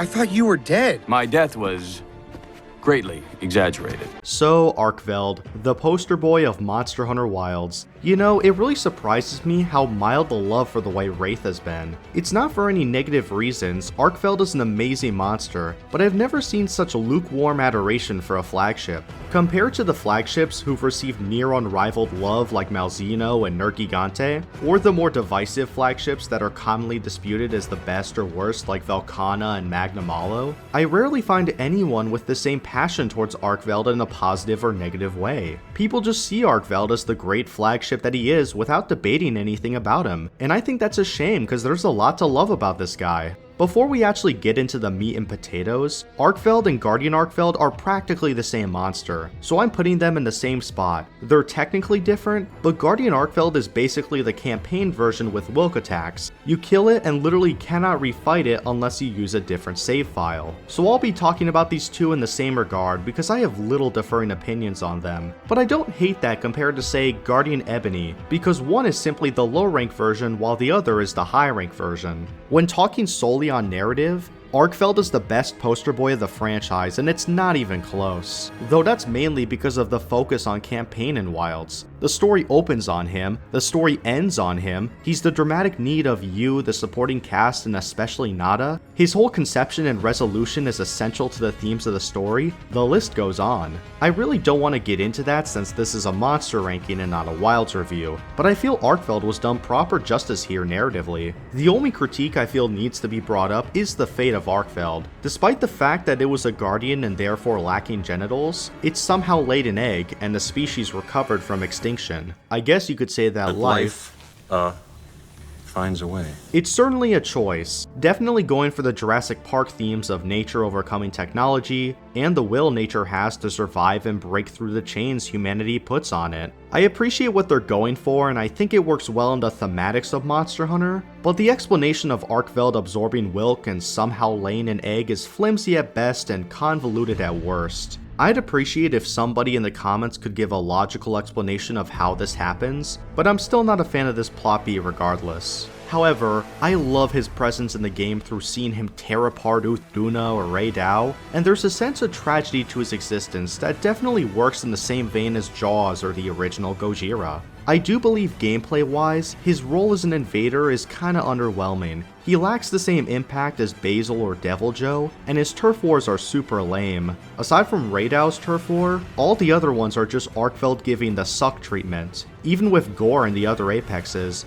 I do feel this game is lacking a proper invader, and hopefully we'll get one in the expansion. Design-wise, I really like him. The mix of scales and fur on a pseudo-wyvern-esque skeleton makes for a striking appearance, and the chains are just phenomenal, allowing him to move and attack unlike anything I've ever seen. While I wish they went for a more colorful pattern instead of the whole White Wraith motif, it does work for making him feel out of place given the lore, appearing as this deathly phantom that looms over the Forbidden Lands. The music absolutely kicks ass. It's heroic yet haunting at the same time, perfectly fitting for an extinct species. And though I claim that the differences between Guardian and normal Arkveld are pretty slim, the music is where I think Guardian has the edge, because Guardian Arkveld's OST is glorious, easily a highlight of the entire soundtrack.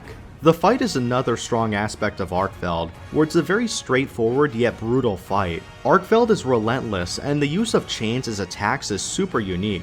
I especially love how the 2 chains become 4 when enraged, demanding directional dodging from the hunter. I also love his mobility, like how he uses the chains as a wave dash to reposition himself. That's so sick. It's one of those battles that's incredibly thrilling and fair. You can tell this guy was built with mechanics like focus mode and perfect blocks in mind, making for a hunt that is enjoyable on all of the 14 weapons. I also love his use of the Wilk or Dragon energy, especially his giant raspberry nuke, which is no Nergi dive bomb, but still has the impact I'd hope for in his super move. It was so refreshing to see people suffer to Arkveld in the beta too. Capcom having the gall to just plop the real final boss of Based Wilds in the beta is hilarious.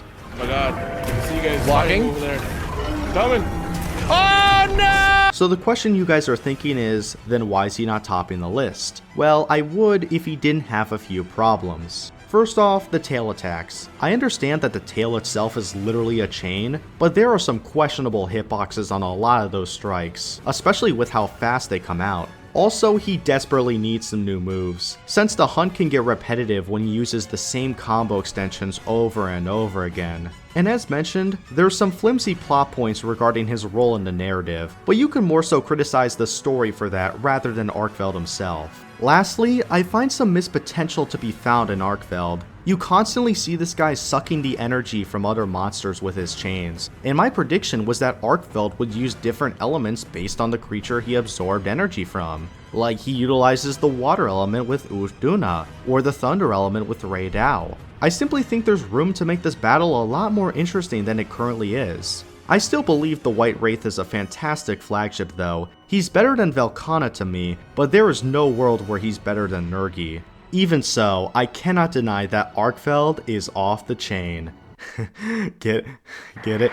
Cause he's got chain and off the chain.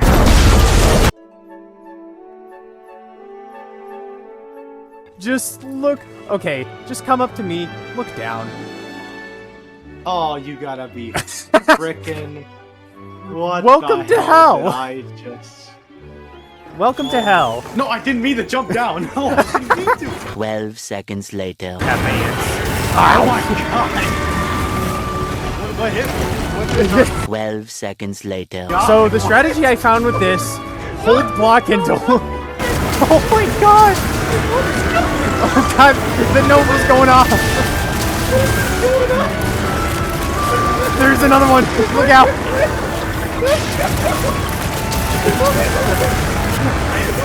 $12. They're all getting angry!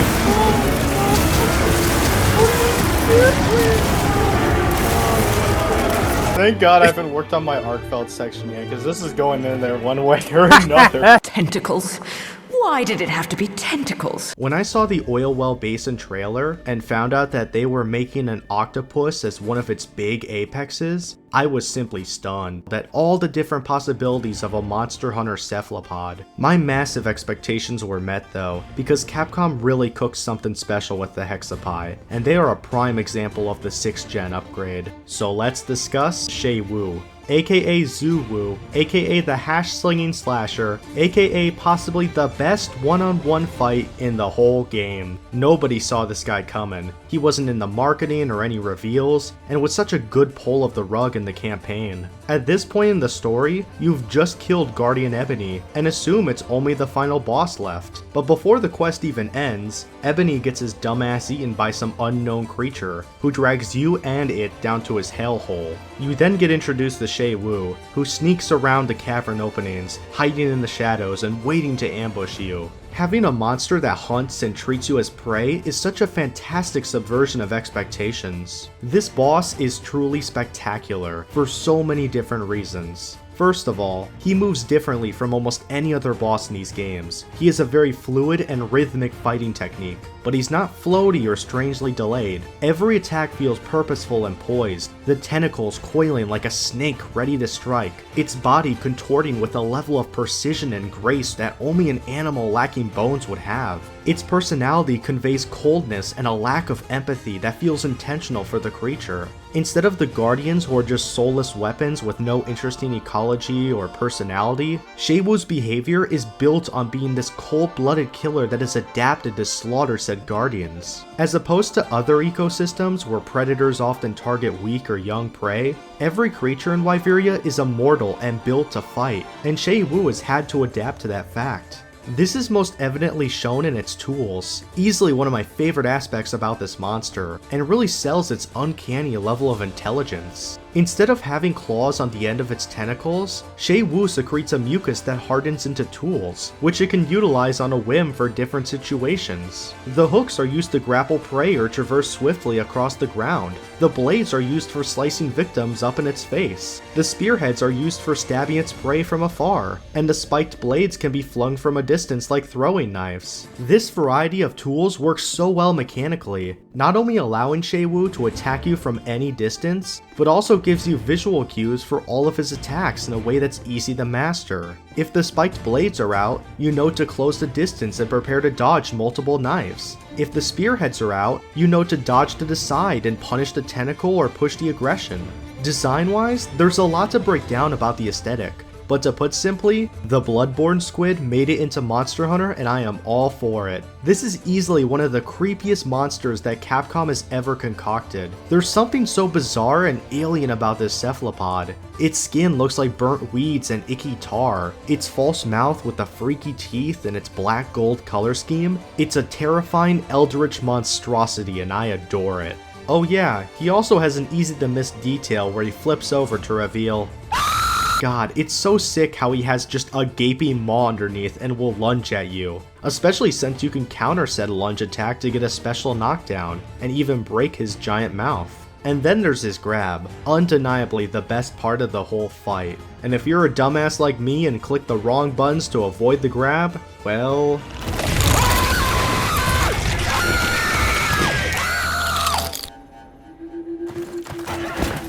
Not a word. Compared to New Udra, who's inspired by cephalopods, Shei-Wu is more so inspired by echinoderms. Its underside reveals a water vascular system that's found exclusively to echinoderms like starfish. Its arms seem much more similar to that of brittle stars, and the top of its head looks almost identical to a sea urchin's. And in case you're wondering, that's not a second mouth, that's its ass. So keep that in mind next time you're mounting Shei-Wu.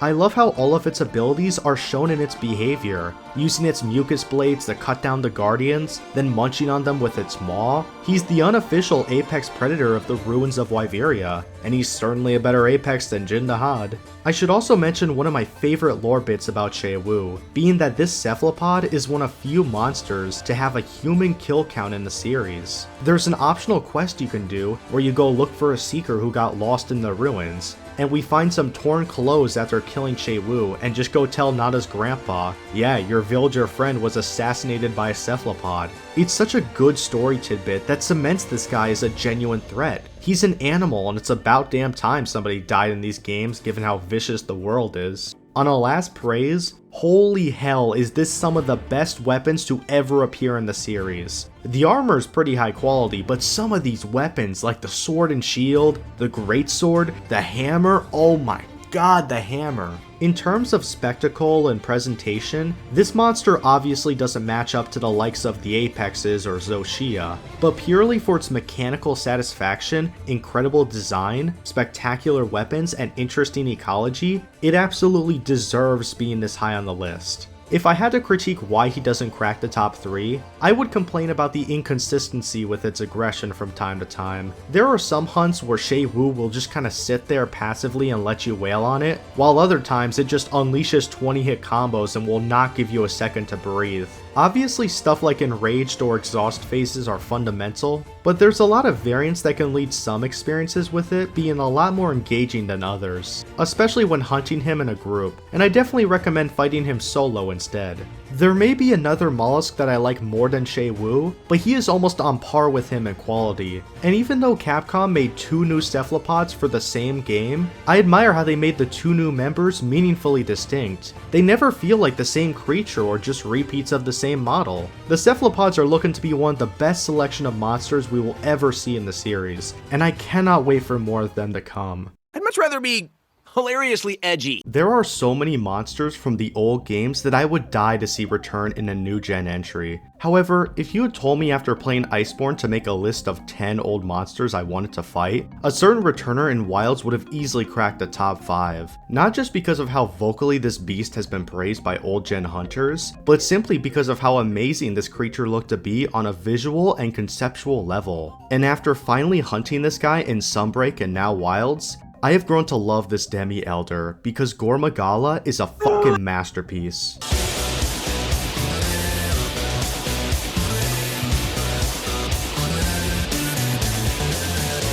This is a case similar to Zinogre where I really don't know what to say. There's nothing I can praise about the infamous flagship of Monster Hunter 4 that the community hasn't already said.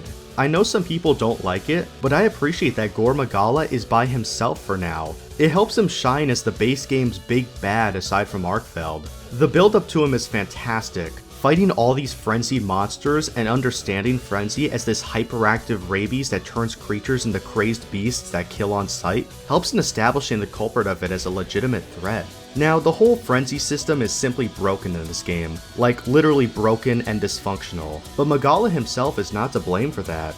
Regardless, finally going to the Ice Shard Cliffs with Fabius and facing down Magala with him is an awesome event and definitely a highlight of the campaign. Gore is unanimously agreed to be the hardest boss in the entire game, which isn't a tough competition to be honest, but I concur. It is so refreshing to fight a boss that gets the blood pumping, and I feel his moveset and AI play a huge part in that. Compared to any other monster here, Gore feels alive and aware, pushing aggression when you make mistakes, changing up his combos to throw you off. It all feels deliberate rather than a pattern of attacks done in strict order. This guy is all about well-earned aggression and patient dodges. He has a huge amount of delays and combo extensions, but unlike say Balahara or Dosha where the delays feel slowed down just to throw you off, Magala's attacks are all purposeful in a way that's fair and learnable. Gore Magala is a fantastic example of making a monster whose enjoyment gets better the more you hunt them. It was such a fun process to master the timings and learn to make efficient dodges without panic rolling. That is the core of why I love fighting bosses in games like this or Elden Ring, and Magala masters that perfectly with his battle. Besides that, this brooding beast is one of the best looking monsters in the entire series. The aesthetic may be edgy as hell, but Capcom fully embraced that with him looking like the Dark Lord that rules over a gothic castle. The black and purple color scheme, the bulky forearms and hind legs, the shrouded wings with claws that drape over his back like the cape of some Lovecraftian king. I love the use of clawed wings as a form of attack. It allows Gore to have 4 arms to strike you with, which makes him a different fight compared to almost anything Capcom has made. He can also inflict you with the unique Frenzy virus, demanding that you deal efficient DPS, which will either give you a small affinity boost if met, and if not, will prevent your health from healing from the red gauge. I could keep going on about how cool his enraged phase looks, or the music being absolutely peak, but everybody's already glazed this guy to death. My only source of criticism for the Dark Eclipse is where you fight him. Why out of all areas did they make you fight him in the Ice Shard Cliffs? All the Frenzy monsters you fight are from there, so that makes sense, but the cliffs being his main area is only to Gore's detriment. The cramped hallways can make it a nightmare to avoid certain attacks, and causes Gore to constantly clip with the environment. There are some big areas that work, but this, along with how dark it can get down there, can make his battle frustrating for the wrong reasons. He has a gimmick where he literally darkens the sky when enraged, and that's dope. But you don't feel the impact of it because you're already in the dark caves with no view of the sky. It really baffles me because for an entry whose big selling point is the weather effects, Gore Magala in Wilds is a massive missed opportunity. Imagine fighting him in the windswept plains during the Plenty. Then when he goes into rage mode, the entire sky just darkens to a near fallow state. That would be so threatening and awesome to witness. I really hope future updates put Gore in other areas, perhaps when frenzied monsters can appear outside of Ice Shard Cliffs. I know I'm focusing on this so much, but it's simply because the map you fight him on is literally my only big problem with Gore. Everything else about him is masterfully crafted and effortlessly fun to experience. Cancer Baby absolutely deserves the love and praise he gets. Even if he isn't in the peak tier, he is easily one of the top 10 monsters I've ever fought in these games, and I can't wait for a certain grown-up Elder Dragon to make his inevitable return to Wilds. Captain Magma! Get him angry and he's bound to erupt! Now we're getting into the cream of the crop. The hardest decision of this entire ranking was deciding which of these two was going to take the #1 spot. These top 2 Apexes are nearly on par in quality, and I could see either of them winning this ranking, especially if the Arch-Tempered versions raised them up even higher. But I've made my decision, and I have to give the silver medal to the ruler of the Oil Well Basin, the spicy calamari, the Black Flame. I present to you, New Udra.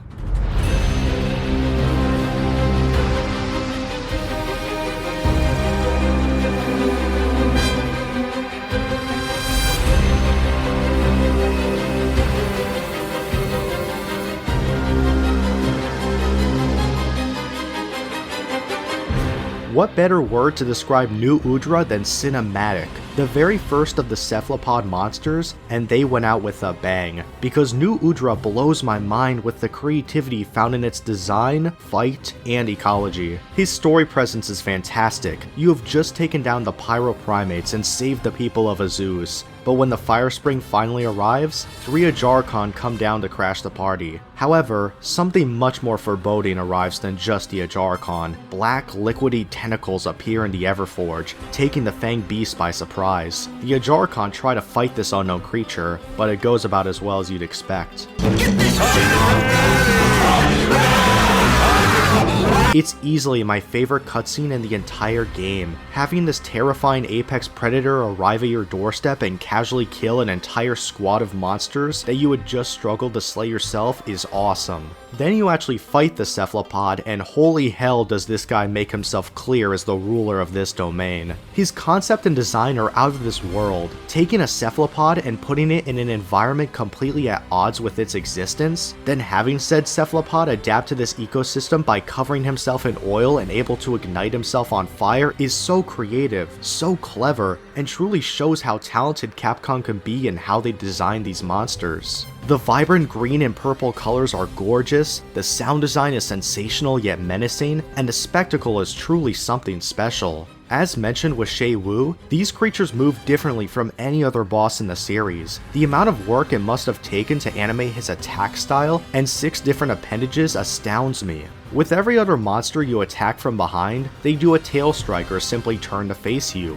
Meanwhile, this mollusk will attack you from any side of his body with equal levels of aggression thanks to all his tentacles. New Udra makes for a great fight, utilizing physical attacks with full body strikes, along with a variety of different fire-based attacks to burn you to a crisp. From chucking hot rocks at your head, to his big get off me move where he unleashes all his fire in a massive fury, to that awesome flame blast that you can block with your weapon, New Udra has such creative use of the fire element. My favorite attack of his has to be the pin. It's easily the best one in the entire game, and the pressure to break free as he prepares to cook you well done never gets old.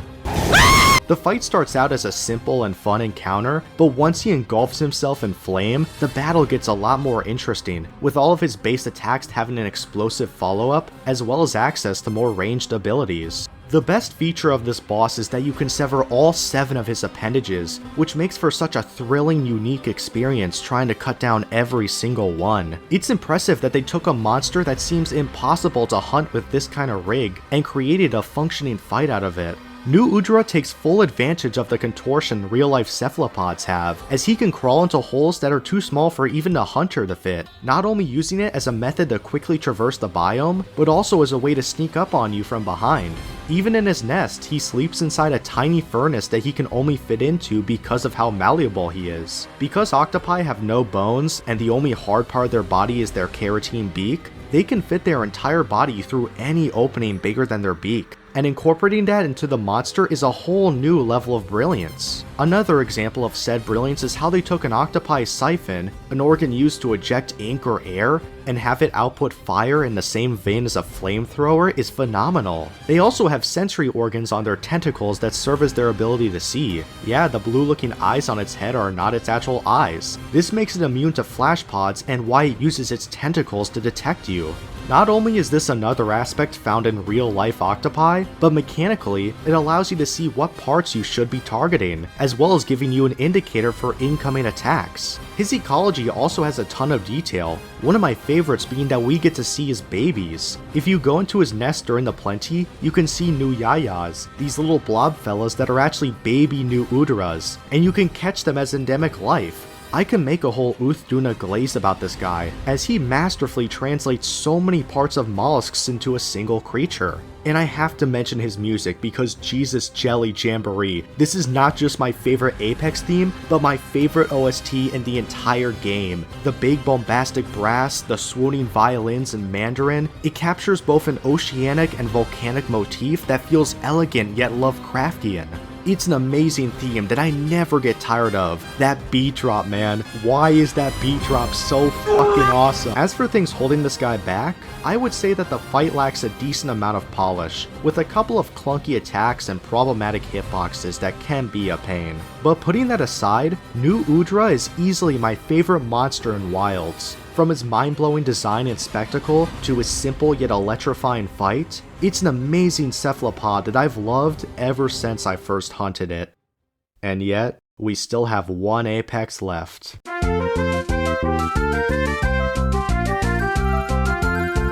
It sure was a close competition, but in the end, I feel confident with who is crowning this list. While I may have been critical to some insanely popular choices in this roster, there is one in particular that deserves every ounce of praise they have gotten from the fanbase. This flying wyvern is a masterclass in monster design and combat, and I will acknowledge that I am a basic bitch for putting this as my favorite. But let's talk about Rathian, the best monster in Monster Hunter 1. Okay, let's talk about Radow.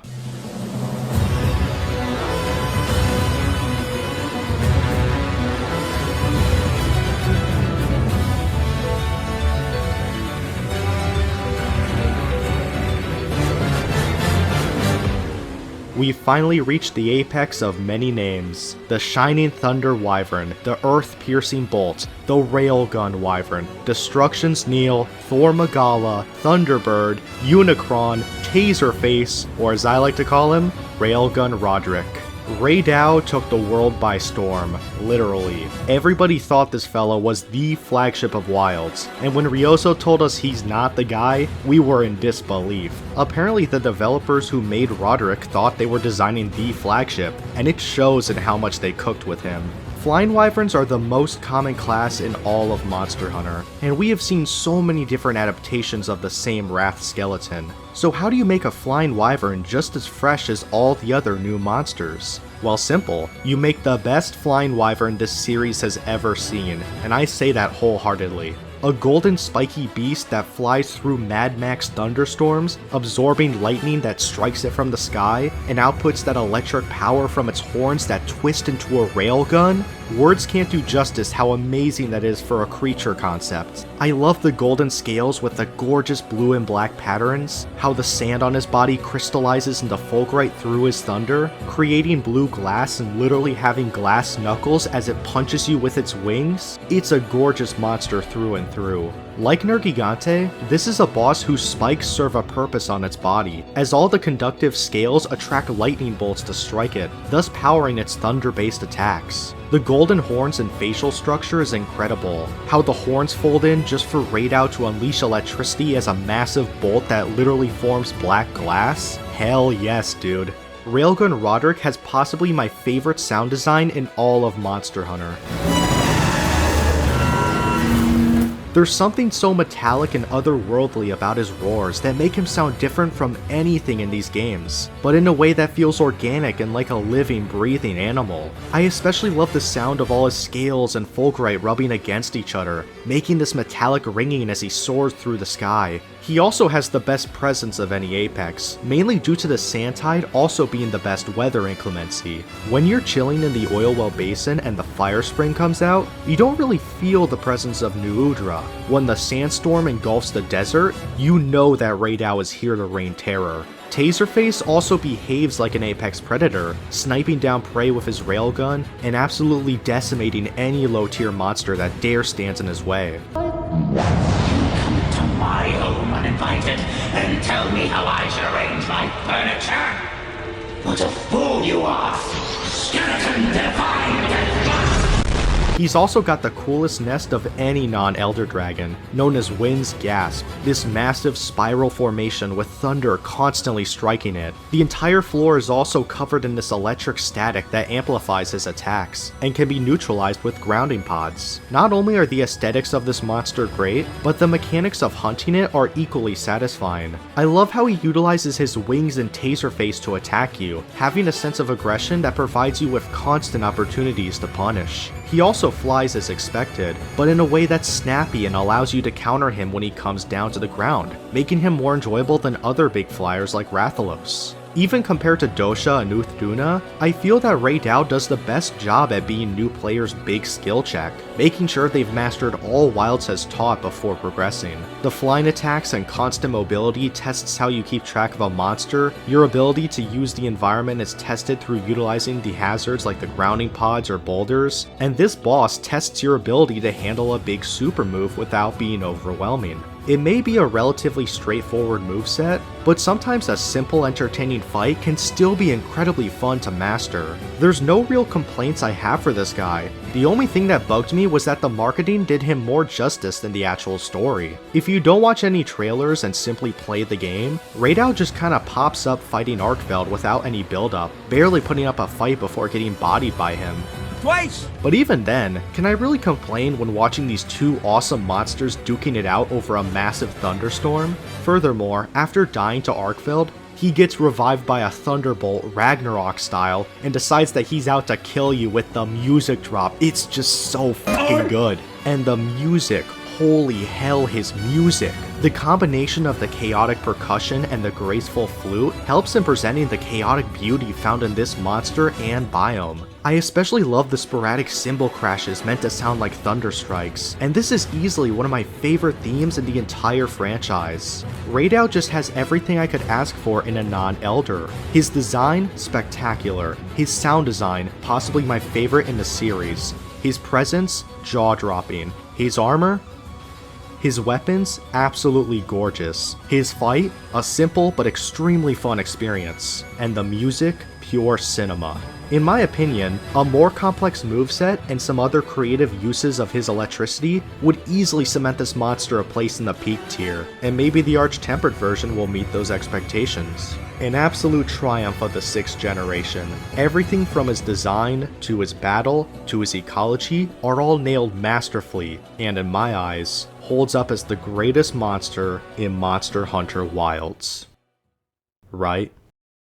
And that concludes my ranking of all the monsters in base Wilds. I'm sure my top picks are going to be overshadowed by monsters released in the future, and who knows, maybe they already have. Despite its problems, some of which need fixing like the optimization, I still enjoyed Wilds and I'm definitely looking forward to more title updates and its inevitable expansion. Thank you guys so much for your patience. I really wanted this video to come out by title update 2, but a combination of life getting in the way, both my microphone and computer breaking, and getting my first-hand experience of the infamous YouTuber burnout, led to this project being pushed back way more than I would have preferred. But thank you all so much for watching through this 2-hour babble, and I especially have to thank you all for getting me to over 5,000 subscribers. To think that in less than half a year, I would achieve a milestone that takes most YouTubers years to reach just blows my mind, and I couldn't be more grateful. Feel free to like the video to show your support, comment on which placements you agree or disagree on, and subscribe for when I make a similar ranking of all the title update monsters, once they've all been released of course. But before I close things off, there are a couple of announcements I want to make regarding this channel. The biggest one is that I officially have my own Patreon. I've been uploading on the site for a while, but I decided to wait until now to officially announce it. To be clear, I don't want anyone feeling obligated to become a member or give me money, but any support on there would help in letting YouTube become a major part of my life, because I really do love making videos for you guys. There are 4 main tiers at the moment, so let's briefly go over what each Patreon tier will provide. For $1 a month, you can join the Magnificent Molies, where I will post updates on the channel and my progress on future projects. You in the higher tiers will also be able to vote in exclusive polls, which will help in determining what videos I make in the future. For $3 a month, you can join the Big Bashers, where you'll have early access to my videos, being able to see them at least 1 or 2 days in advance, or even earlier depending on my upload schedule. For $5 a month, you will have your name in the description of my videos, and be able to see Patreon exclusive content, such as videos not on the channel, bloopers, and sneak peeks or scoops to upcoming videos. To give an example of a scoop, I will upload a complete section of a monster in a future ranking, so that you can hear my thoughts on certain monsters before the ranking is officially out. For $10 a month, you will have your name mentioned at the end of my videos, and what I'm most excited for, get access to behind the scenes content. These will be going into the brainstorming, the scripting, the audio recording, the editing, and overall how I make the videos that I do. Not only will this be a chance to peek behind the curtain at how my videos are formed, but will hopefully help out those aspiring to create YouTube content the way that I do. That covers most things involving my Patreon. As for other websites, I have an official Twitter or X account linked in my channel. This will be where I make community posts and ultimately try to broaden my profile as a YouTuber. I also have an official Letterboxd account linked in the channel, where I give my full thoughts on movies and film that I've watched. So if you want my opinions on media outside of Monster Hunter, feel free to check that out. Lastly, you may ask what I will be making next for the channel, which is a good question, because it'll be a few months before all the title updates are out. I wanted to reveal that from this point onward, not all future videos I make will be about Monster Hunter. Now this doesn't mean I will stop making Monster Hunter content. I already have multiple videos planned outside of the rankings, but I want to make videos on topics separate from this franchise, and I hope that you guys are open to other content that I make. If not, that's okay. I'll still be making Monster Hunter videos and rankings, but I at least ask you to keep an open mind for the future of my channel. Thank you all so much for your support, and lead thy life as thou seest fit.